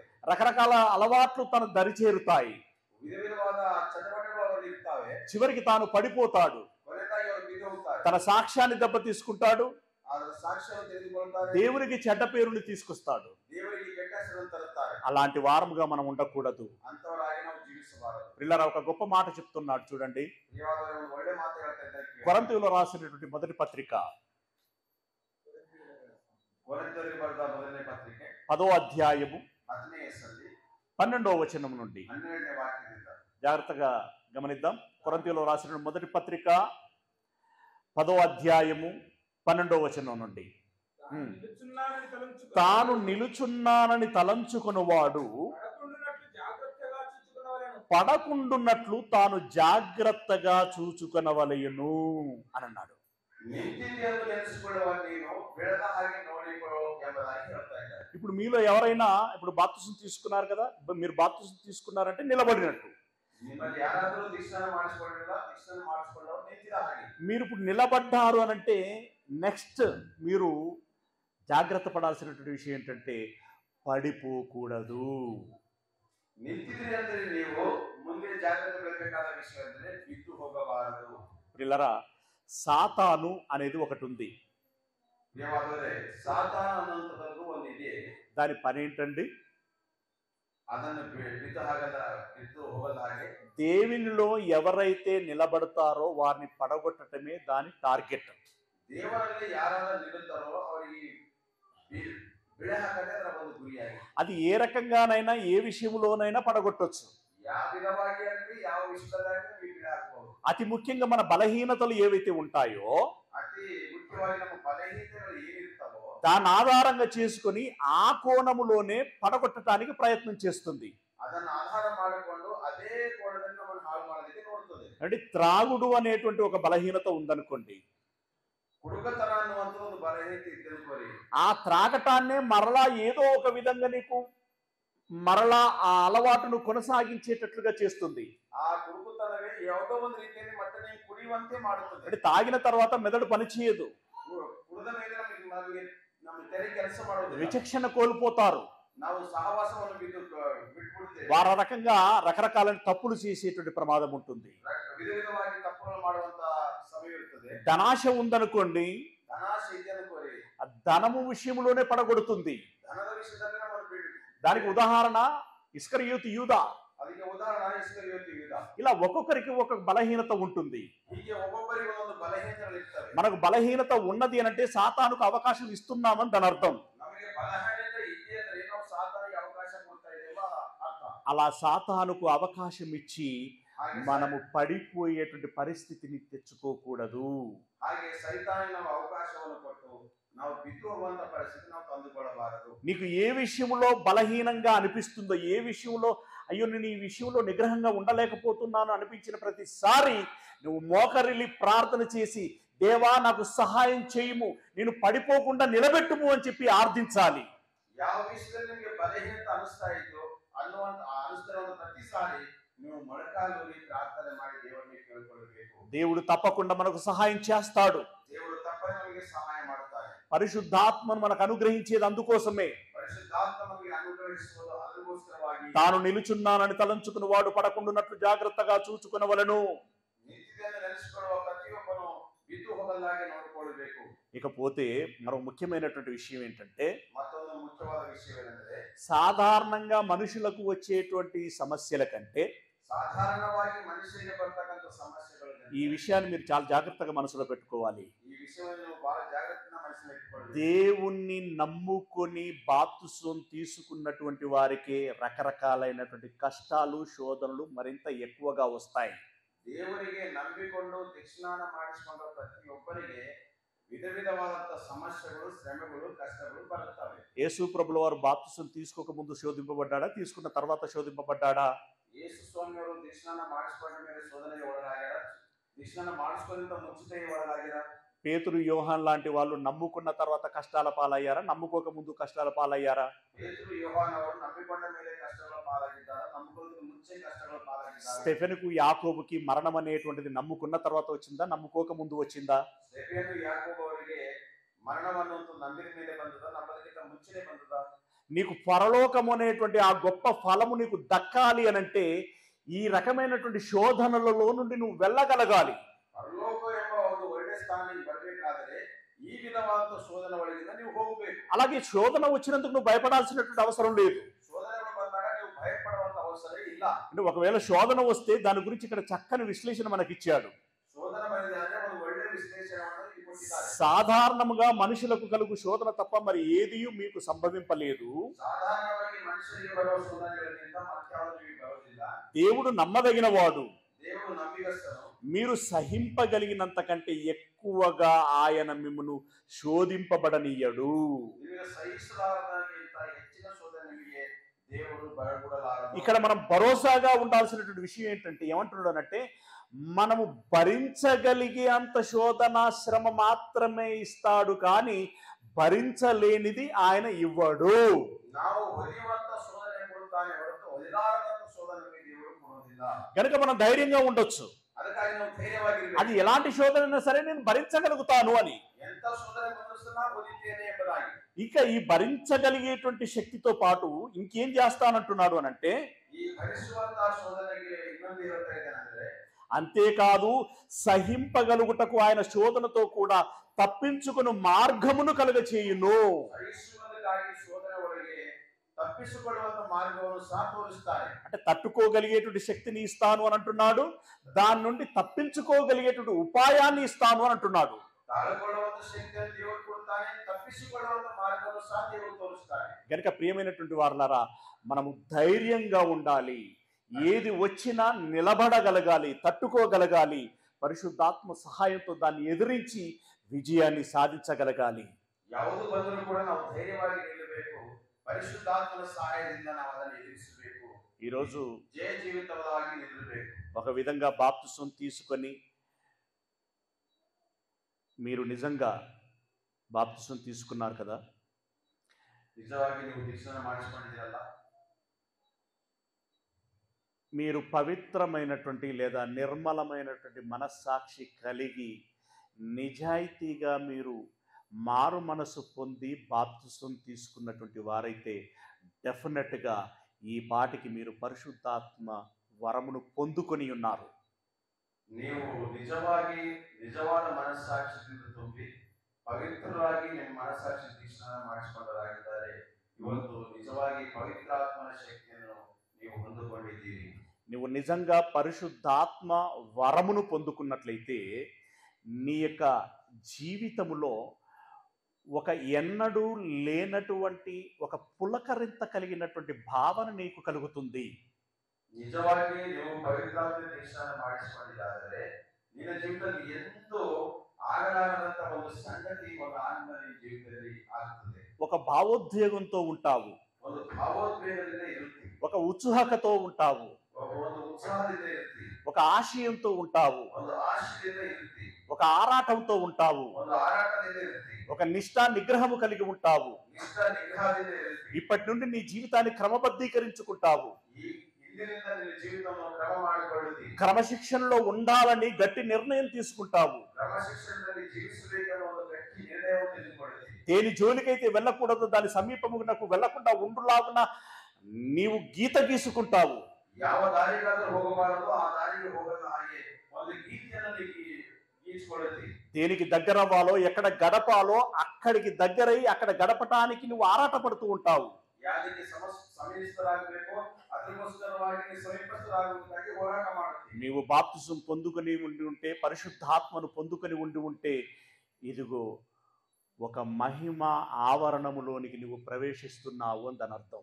ನೀನು ದೀಕ್ಷಾನ ಮಾಡಿಸಿಕೊಂಡಿದ್ದಾದರೆ, ಪರಿಶುದ್ಧಾತ್ಮ ಹೊಂದಿಕೊಂಡಿದ್ದಾದರೆ, ಇದು ಒಂದು ಮಹಿಮಾ ಆವರಣದಲ್ಲಿ ನೀನು ಪ್ರವೇಶಿಸ್ತಾ ಇದೆಯಾ ಎಂಬ ಅರ್ಥ. అంటే ఈ రోజు మనం పరిశుద్ధతలోనికి ప్రవేశించాం కదా, అంటే బాప్తిసం తీసుకున్న వారి గురించి మాట్లాడుతున్నాను. మనం ఈ రోజు పరిశుద్ధతలోనికి ప్రవేశించాం కదా, ಇವತ್ತು ನಾವು ಪರಿಶುದ್ಧದಲ್ಲಿ ಪ್ರವೇಶ ಮಾಡಿದ್ದೇವಲ್ಲ, ఇది ఎలా ఉండాలి అని అంటే, ಇದು ಹೇಗಿರಬೇಕಂದ್ರೆ 1వ తరగతి చదివిన పిల్లవాడు 2వ తరగతికి వెళ్ళటం ఎంత సహజమో, 1ನೇ ಕ್ಲಾಸ್ ಓದಿದಂತವರು 2ನೇ ಕ್ಲಾಸ್ ಹೋಗೋದು ಎಷ್ಟು ಸಾಧ್ಯ, 10వ తరగతి చదివిన పిల్లవాడు 11వ తరగతికి వెళ్ళటం అనేటువంటిది ఎంత సహజమో, 10ನೇ ಓದಿದಂತವರು 11ನೇ తరగతి ಹೋಗೋದು ಎಷ್ಟು ಸಾಧ್ಯ, ఇంటర్ చదివినటువంటి వాడు డిగ్రీ చదవటం అనేటువంటిది ఎంత సహజమో, ಸೆಕೆಂಡ್ ಇಯರ್ ಓದಿದಂತವರು ಡಿಗ್ರಿ ಹೋಗೋದು ಎಷ್ಟು ಸಾಧ್ಯವೋ, డిగ్రీ చదివినటువంటి వాడు ఉద్యోగం కొట్టడం అనేటువంటిది ఎంత సహజమో, ಡಿಗ್ರಿ ಓದಿದಂತವರು ಉದ್ಯೋಗ ಮಾಡೋದು ಎಷ್ಟು ಸಾಧ್ಯವೋ, అలాగే మనది కూడా రోజు రోజుకి ఒక్కొక్క మెట్టు ఎక్కి పరలోకమును అధిరోహించగలగాలి.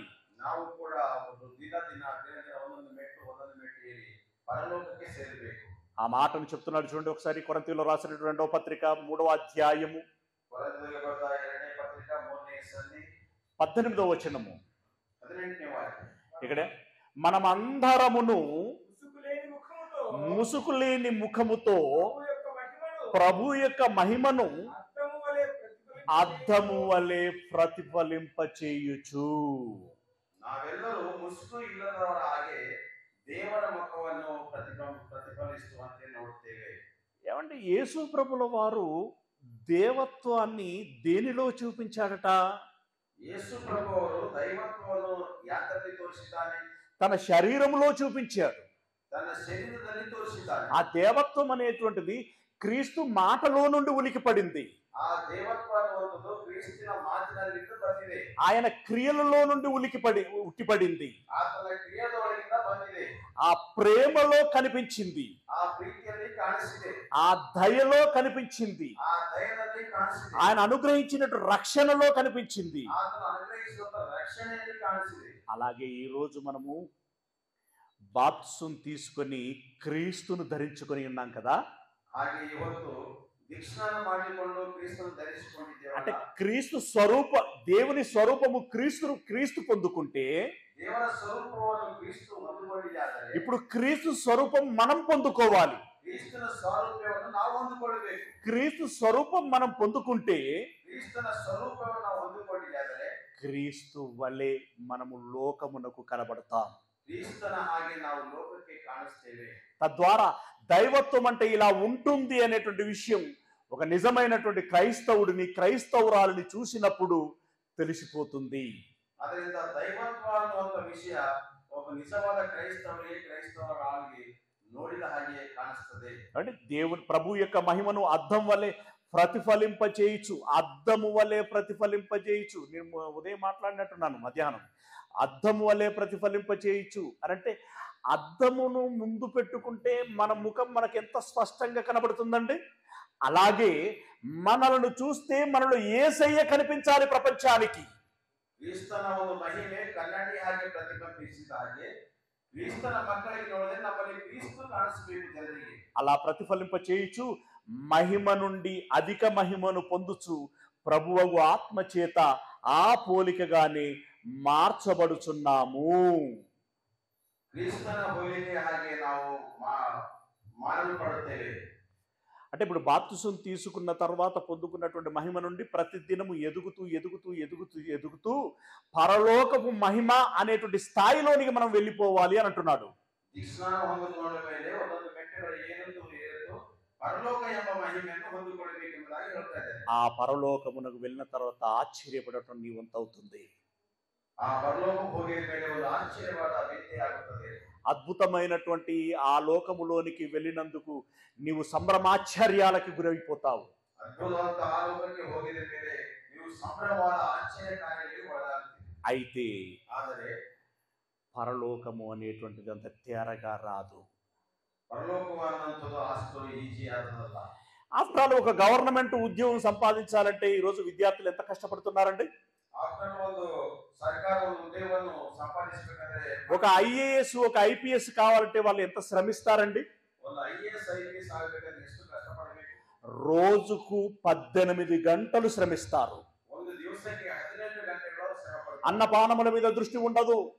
ಮತ್ತೆ ಅವರಿಗೆ ವಾಹನಗಳ ಮೇಲೆ ದೃಷ್ಟಿ ಇರುವುದಿಲ್ಲ. విందు వినోదాల మీద దృష్టి ఉండదు. ಅವರಿಗೆ ಯಾವ ಕಾರ್ಯಗಳ ಮೇಲೆ ದೃಷ್ಟಿ ಇರುವುದಿಲ್ಲ. చుట్టాలు పక్కాలు ఫంక్షన్లు అనేటువంటి ఆలోచన ఉండదు. ಅವರಿಗೆ ಬಂಧು ಬಳಗಗಳ ಮೇಲೆ ದೃಷ್ಟಿ ಇರುವುದಿಲ್ಲ. అతిగా నిద్రించడానికి కూడా అతనికి మనసు మెరమెర అంటుంది. ಅವರಿಗೆ ಹೆಚ್ಚಾಗಿ ನಿದ್ರೆ ಹೋಗೋದಕ್ಕೆ ಅವರ ಮನಸ್ಸು ಒಪ್ಪೋದಿಲ್ಲ. ఉదయం లేస్తే పుస్తకాలు ముందు పెట్టుకుంటాడు. ಮುಂಜಾನೆ ಎದ್ದ ತಕ್ಷಣ ಪುಸ್ತಕ ಮುಂದಿಟ್ಟುಕೊಂಡು చదువుతూ ఉంటాడు. ప్రాక్టీస్ చేసి ఒక దినానికి ఆ ఐఏఎస్ అనేటువంటి ఉద్యోగాన్ని సంపాదిస్తాడు. ప్రతిదిన ఓది ಒಂದು ದಿವಸ ఆ ఐఏఎస్ ಅನ್ನುವಂತ ಒಂದು ఉద్యోగాన్ని సంపాదిస్తాడు. అలాగే మనము కూడా ఇప్పుడు ఐఏఎస్ అనేటువంటిది పరలోకంతో పోల్చుకుంటే ఆఫ్టర్ ఆల్ ఐఏఎస్ ಅನ್ನುವಂತದ್ದು పరలోకంతో పోల్చుకుంటే ఇది ಒಂದು ಸಣ್ಣದು. అసలు పరలోకంతో పోల్చుకోగలిగేటువంటి విషయం ఈ లోకంలో ఏది లేదు. పరలోకಕ್ಕೆ ಹೋಲಿಯಾಗುವಂತ విషయ ఈ లోకದಲ್ಲಿ ಯಾವುದೂ ಇಲ್ಲ. అలాంటి పరలోకమును కొట్టాలి అనంటే నువ్వు ఇంకెంతగా కష్టపడాలి. ಅಂತ ಒಂದು పరలోకಕ್ಕೆ ಹೋಗಬೇಕಾದ್ರೆ ನೀನು ನಾನು ಎಷ್ಟು ಶ್ರಮ ಪಡಬೇಕು. అంటే ఐఏఎస్ ఉద్యోగం కోసం కష్టపడినటువంటి వాడికంటే ఎక్కువగా కష్టపడాలి. ఐఏఎస్ ఉద్యోగస్తులకింత ಹೆಚ್ಚಾಗಿ ನಾವು ಶ್ರಮ ಪಡಬೇಕು. పేతురు రాసినటువంటి మొదటి పత్రిక 1వ అధ్యాయము 4వ వచనము. పేతురు రాసినటువంటి మొదటి పత్రిక 1వ అధ్యాయము 4వ వచనం నుండి ఇక్కడ చదువుతున్నటువంటి మాట ఏంటంటే నేను చదువుతున్నాను. మన ప్రభువగు యేసుక్రీస్తు తండ్రి అయిన దేవుడు స్తుతింపబడును గాక. మృతులలో నుండి యేసుక్రీస్తు తిరిగి లేచుట వలన జీవముతో కూడిన నిరీక్షణ మనకు కలుగున్నట్లుగా, అనగా అక్షయమైనదియు నిర్మలమైనదియు వాడబారనిదియునైన స్వాస్థ్యము మనకు కలుగున్నట్లు ఆయన తన విశేష కనికరము చొప్పున మనలను మరలా జన్మింపచేసెను. ನಮ್ಮನ್ನು ಮತ್ತೆ ಜನ್ಮಿಸುವಂತೆ ಮಾಡಿದ್ದಾನೆ. కాబట్టి ఇక్కడ యేసయ్యను లేపుట ద్వారా మనకు ఒక విశ్వాసము నిరీక్షణకి ఆధారము కలుగచేశాడు. ಯೇಸು ಸ್ವಾಮಿಯವರಿಗೆ ಎಬ್ಬಿಸುವುದರಿಂದ ನಮಗೆ ಒಂದು ನಿರೀಕ್ಷಣೆಯು ಆಧಾರವನ್ನು ಉಂಟು ಮಾಡಿದ್ದಾನೆ. కాబట్టి నేను కూడా కృషి చేయొచ్చు, ప్రయత్నం చేయొచ్చు. నేను కూడా లేపబడటానికి అవకాశం ఉంది గనక నేను ప్రయత్నం చేస్తాను అని చెప్పి నువ్వు చేయగలుగుతావు. ನೀವು ಕೂಡ ಪ್ರಯತ್ನ ಮಾಡಬಹುದು, ಆಲೋಚನೆ ಮಾಡಬಹುದು. ನಾನು ಕೂಡ ಏಳುತ್ತೇನೆ ಎಂಬುದಾಗಿ ಪ್ರಯತ್ನ ಮಾಡಬೇಕು.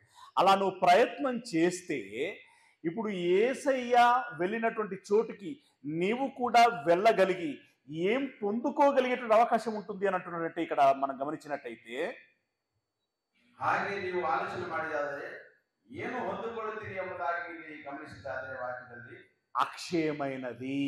ಅಕ್ಷಯವಾದದ್ದು. ఏంటంటే అక్షయమైనది? అక్షయమైనది అంటే దాని అర్థం ఏంటి? ಅಕ್ಷಯವಾದದರ ಅರ್ಥವೇನು? మరెన్నటికి నాశనము లేనటువంటిది, ಮತ್ತೆಂದೂ ನಾಶನವಾಗಲಾರದು, మరెవ్వరును తొలగించలేనటువంటిది. ಯಾರು ತೆಗೆದುಹಾಕುವುದಲ್ಲ. దానికి భూకంపాలతో పని లేదు, ಅದಕ್ಕೆ ಭೂಕಂಪಗಳಿಂದ ಕೆಲಸವಿಲ್ಲ, తుఫానులతో పని లేదు, ತುಫಾನುಗಳಿಂದ ಕೆಲಸವಿಲ್ಲ, సునామీలతో పని లేదు, ಸುನಾಮಿಯಿಂದ ಕೆಲಸವಿಲ್ಲ, దొంగల భయము లేదు, ಕಳ್ಳರ ಭಯವಿಲ್ಲ, ఏ రకమైనటువంటి చీకు చింత ఉండదు. ಯಾವ ವಿಧವಾದಂತ ಚಿಂತೆಯಲ್ಲಿಲ್ಲ. అది ఎల్లప్పుడూ స్థిరంగా ఉంటుంది. ಅದು ಯಾವಾಗಲೂ ಸ್ಥಿರವಾಗಿರುತ್ತದೆ. అంటే యేసయ్య వచ్చినప్పుడు ఈ లోకం లయమైపోతుంది, యేసయ్య ಬಂದಾಗ ಈ ಲೋಕವೆಲ್ಲ ಲಯವಾಗುತ್ತದೆ. కానీ పరలోకం అనేటువంటి శాశ్వతంగా ఉంటుంది. ಪರಲೋಕದಲ್ಲಿ ಶಾಶ್ವತವಾಗಿರುತ್ತದೆ. కనుక అక్షయమైనది అని అంటున్నాడు ఇక్కడ. ಅದಕ್ಕಾಗಿ ಅಕ್ಷಯವಾದದ್ದು ಆಗಿದ್ದು ಎಂಬುದಾಗಿ. ఇక రెండవది ఏమంటున్నాడంటే నిర్మలమైనది. ಎರಡನೇది ಏನಂದ್ರೆ ನಿರ್ಮಲವಾದದ್ದು.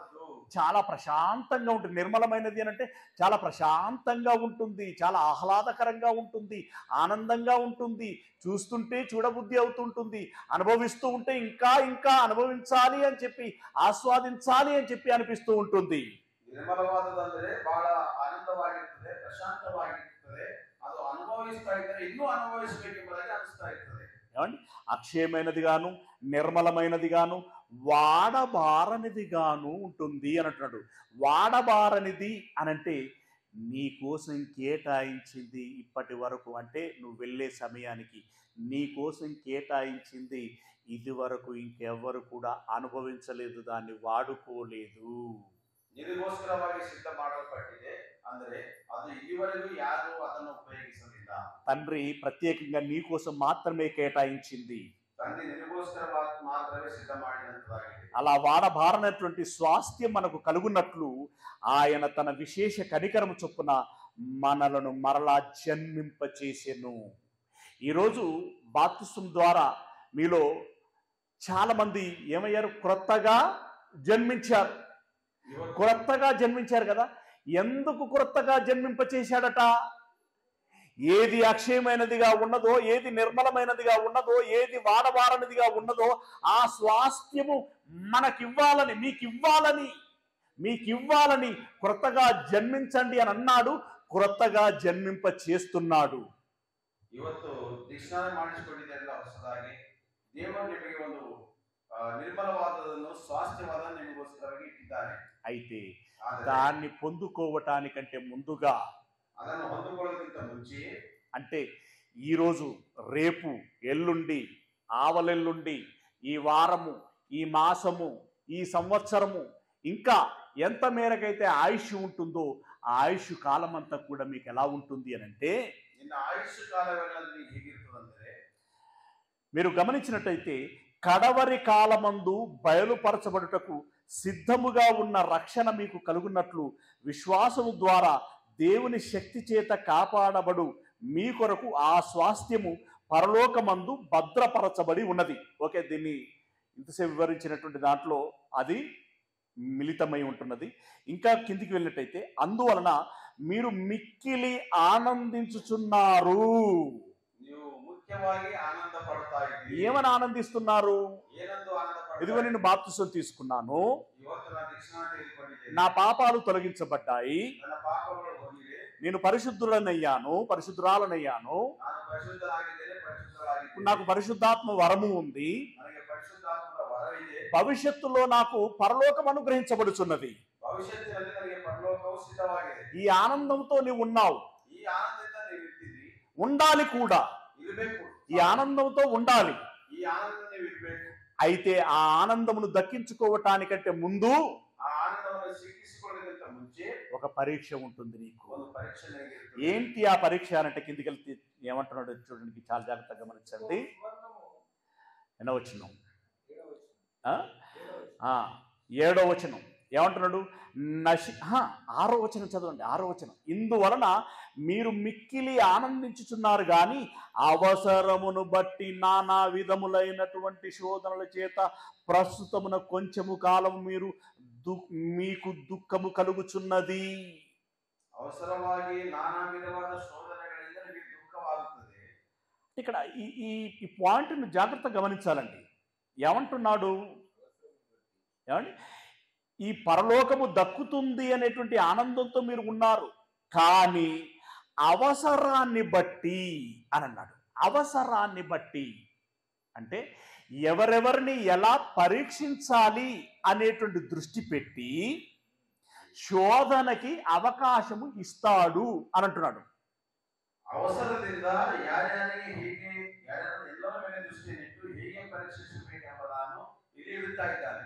అయితే ఆ పరీక్ష పెట్టడం మూలంగా, ఆ శోధనను ఇవ్వటం మూలంగా కొద్ది కాలం మీరు దుఃఖిస్తారు అని అంటున్నాడు. ఆ పరీక్ష బరువుల ಮೂಲಕ, శోధన బరువుల ಮೂಲಕ ಸ್ವಲ್ಪ ದಿವಸ ನೀವು దుఃఖిಸ್ತೀರಿ ಎಂಬುದಾಗಿ ಹೇಳ್ತಾ ಇದ್ದಾರೆ. ఈ కొద్ది దుఃఖం, ఈ కొద్ది శ్రమ శాశ్వతమైనటువంటి ఆనందానికి, శాశ్వతమైనటువంటి స్వాస్థ్యానికి వారసులుగా చేస్తుంది. ఈ ಸ್ವಲ್ಪ దుఃಖ, ಸ್ವಲ್ಪ శ్రమ శాశ్వతವಾದ పరలోకಕ್ಕೆ నమ్మను వారసులనాಗಿ ಮಾಡುತ್ತದೆ. గనుక మీకేమైనా ఈ ఆత్మీయ జీవితంలో ఏమైనా ఇబ్బందులు వచ్చినట్టయితే మీరు బెదరకండి, ఆశ్చర్యపడకండి. ಅದಕ್ಕಾಗಿ ನೀವು ಆತ್ಮೀಯ ಜೀವಿತದಲ್ಲಿ ಏನಾದರೂ ಇಬ್ಬಂದಿಗಳು ಬಂದಿದೆ ಆದರೆ ನೀವು ಭಯಪಡಬೇಡಿ. ఎందుకంటే నా తండ్రి, నా దేవుడు నాకు ముందుగానే తెలియచేశాడు, ನನ್ನ ತಂದೆ దేవుడు ముందుగానే ತಿಳಿಸಿದ್ದಾನೆ, పరలోకం అనేటువంటి ఒక గొప్ప బహుమానం నీకు ఇవ్వాలంటే నువ్వు పరీక్షించబడతావు బిడ్డ అని చెప్పాడు.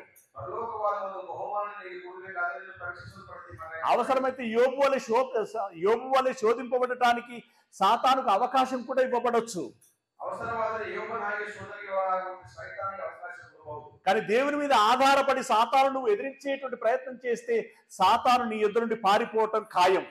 దేవుని మీద ఆధారವಾಗಿ నువ్వు సైతాన్ని ఎదిరించిదాದರೆ సైతాన్ని నిన్ను ఒడేయబోదు గ్యారెంటీ. కనుక కొద్ది కాలము మీరు శోధింపబడతారు, శోధనల చేత ప్రస్తుతమున కొంచెం కాలం మీకు దుఃఖము కలుగుచున్నది. 7వ వచనం, ఎందుకు ఇదంతా అనంటే అక్కడ వివరణిస్తున్నాడు. నశించుపోవు సువర్ణము అగ్ని పరీక్ష వలన శుద్ధపరచబడుచున్నది కదా. నశిసి ಹೋಗುವಂತ సువర్ణ అగ్ని పరీక్షಯಿಂದ అగ్నిಯಿಂದ పరీక్షించబడుతుందಲ್ಲ. అంటే మీరు బంగారం గురించి మీకు తెలియంది కాదు. బంగారమున గనుక అది దాని కాంతిని కోల్పోయింది అనుకోండి, ఆ బంగారమునకు మట్టి మలినము అంటిందనుకోండి, అంటే పొల్యూట్ అయిపోయింది అనుకోండి, అది మరలా మెరవాలి అనంటే సంబంధిత కౌశాలి ఏం చేస్తాడు అనంటే అగ్నిలో వేసి పుటం పెడతాడు. పుటం పెట్టినప్పుడు మరలా ఆ మాలిన్యం అంతా కూడా పోయి అది పూర్వపు మెరుగును సంతరించుకుంటుంది. అలాంటి మెరుగు నీలో రావటానికి అగ్ని లాంటి శ్రమలలోనికి అవసరమైతే అంటే డిపెండింగ్ ఆన్ యూ, అంటే మీరు మీ స్వభావాలు, మీ మనస్తత్వాలు, మీ వ్యక్తిత్వాలను బట్టి ఎవరెవరికి ఏ పరీక్ష పెట్టాలి అనేటువంటి పరీక్షను నేను పెడతాను అని అంటున్నాడు. బంగారము మాలిన్యವಾದಾಗ ಅಗಸವನ್ನು ಅದನ್ನು ಬೆಂಕಿಯಲ್ಲಿ ಹಾಕಿ ಹೇಗೆ ಶೋಧಿಸುತ್ತಾನೋ ಹಾಗೆ ನಿಮಗೆ ಕೆಲವೊಂದು ಸಂದರ್ಭದಲ್ಲಿ ಶ್ರಮಗಳು ಬಂದಾಗ ಹಾಗೆ ನಿಮ್ಮನ್ನು ಶ್ರಮ ಒಳಗೆ శోధన ಒಳಗಿಂದ ನಾನು ಎಬ್ಬಿಸ್ತೇನೆ ಎಂಬುದಾಗಿ ಹೇಳ್ತಾ ಇದ್ದೇನೆ, ಪರಿಶುದ್ಧತೆ ಮಾಡ್ತೀನಿ ಎಂಬುದಾಗಿ. ఈ శోధనల చేత పరీక్షకు నిలిచినదై యేసుక్రీస్తు ప్రత్యక్షమైనప్పుడు మీకు మెప్పును, మహిమయు, ఘనతయు కలుగుటకు కారణమగును అని అన్నాడు. ನೀವು ಮೆಚ್ಚುವುದು ಘನತೆಗೆ ಕಾರಣವಾಗುತ್ತದೆ ಎಂಬುದಾಗಿ అంటే ఇక్కడ 3 విషయాలు: శోధింపబడటం అంటే కష్టాల పాలు చేయటం, ఓకేనా, శ్రమల పాలు చేయటం, పరీక్షించటం, ఇవన్నీ ఏవైతే ఉన్నాయో ఈ పరీక్షించబడితే, శోధనకు అప్పగించబడితే, శ్రమ పెట్టబడితే, ఈ మూడింటిని అనుభవించి నిలబడినటువంటి వారికి ఏ ఫలితము దక్కుతుందో ఆ చివరి మాటలు చెప్తున్నాడు. ಈ ಶೋಧನೆಗಳು ಹೊತ್ತುಕೊಂಡು ಇವುಗಳು ನಿಂತಿದ್ದಂತವರಿಗೆ ಯಾವ ಫಲಿತವು ಸಿಗುತ್ತದೆ ಎಂಬುದಾಗಿ ಹೇಳ್ತಾ ಇದ್ದಾರೆ. ఏమని చెప్తున్నాడు? యేసుక్రీస్తు ప్రత్యక్షమైనప్పుడు, యేసుక్రీస్తు ప్రత్యక్షవాದಾಗ మీకు మెప్పు అని అంటున్నాడు. నిಮಗೆ మెప్పు అంటే ఏమంటాడు? బలానా మంచి కుమారుడా, బలానా మంచి బిడ్డ అని చెప్పి అభినందపూర్వకంగా భుజము తట్టి దగ్గరికి తీసుకుంటాడు.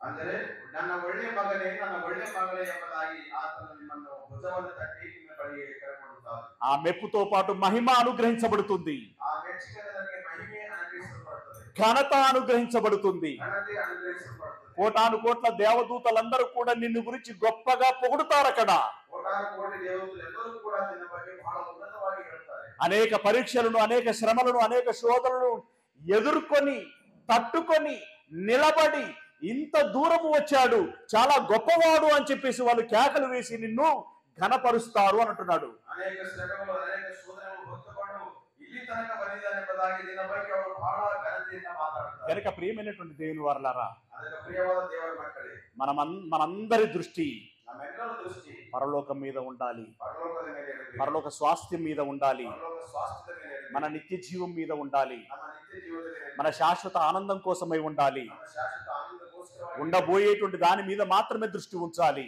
ಇರುವುದರ ಮೇಲೆ ಮಾತ್ರ ನಾವು ದೃಷ್ಟಿ ಇಡಬೇಕು. ఉండి విడిచిపెట్టి వెళ్ళిపోయేటువంటి దాని మీద అంతగా పెద్ద శ్రద్ధ పెట్టాల్సినటువంటి అవసరం లేదు. ಬಿಟ್ಟು ಹೋಗೋದ್ರ ಮೇಲೆ ನಾವು ಶ್ರದ್ಧೆ ಇಡುವಂತ ಅವಶ್ಯಕತೆ ಇಲ್ಲ. తగు మాత్రము ఉంటే మనకు సరిపోతుంది. ಸ್ವಲ್ಪ ಮಾತ್ರ ಇದ್ರೆ ನಮಗೆ ಸಾಕಾಗ್ತದೆ. కనుక మీరు బాప్తిసం తీసుకున్నటువంటి మీరు నిలబడ్డారు, నిలబడినటువంటి మీరు మరలా పడిపోకుండా లాగున జాగ్రత్తగా చూసుకోండి. ದೀಕ್ಷಾನ ಮಾಡಿಸಿಕೊಂಡಂತ ನೀವು ನಿಂತಿದ್ದೀರಿ, ನಿಂತಿದಂತ ನೀವು ಬಿದ್ದು ಹೋಗದಾಗೆ ನೋಡಿಕೊಳ್ಳಿ. ప్రారంభంలో ముఖ్యమైనటువంటి 4 విషయాలు చెప్పాను. ಪ್ರಾರಂಭದಲ್ಲಿ ಮುಖ್ಯವಾದ 4 ಸಂಗತಿಗಳು. ఒకసారి ఆ 4 ఏంటో మరలా మీ నోట వినాలని ఆశపడుతున్నాను. ಆ 4 ಯಾವ ನಿಮ್ಮ ಬಾಯಿಂದ ಕೇಳಬೇಕೆಂಬುದಾಗಿ ಆಸೆ ಪಡ್ತಾ ಇದ್ದೀನಿ. ఒకసారి జ్ఞాపకం ఉన్నవారు చెప్పాల్సింది మనవి చేస్తున్నాను. ಒಂದ್ಸಾರಿ ಜ್ಞಾಪಕ ಇದ್ದವರು ಹೇಳಬೇಕಾಗಿ ನಮಗೆ ಕೇಳ್ಕೊಳ್ತಾ ಇದ್ದಾರೆ. ఏంటవి? ಏನವು? 3000 మంది బాప్తిసం తీసుకున్న తర్వాత ఏం చేశారు? 3000 ಜನರು ದೀಕ್ಷಾನ ತೆಗೆದುಕೊಂಡ ಮೇಲೆ ಏನು ಮಾಡಿದ್ದಾರೆ? ಅಪೊಸ್ತಲರ ಕಾರ್ಯ 7:42. మొదటిది చెప్పండి. అపోస్తలుల శ్రీకాంత్, అపోస్తలుల బోధయందును, రెండవది బహుశా నేను చెబుతుంటే ఈయన నిన్నెట్లా చెప్పిండు, రాత్రి ఎట్లా చెప్పిండు, మధ్యాహ్నం ఎట్లా చెప్పిండు, ఇప్పుడు ఎట్లా చెప్తాను, ఇట్లా చూస్తున్నారు కదా మీరు. నన్ను పరీక్షించకూడదు మీరు, నేను అనవసరం మీకు.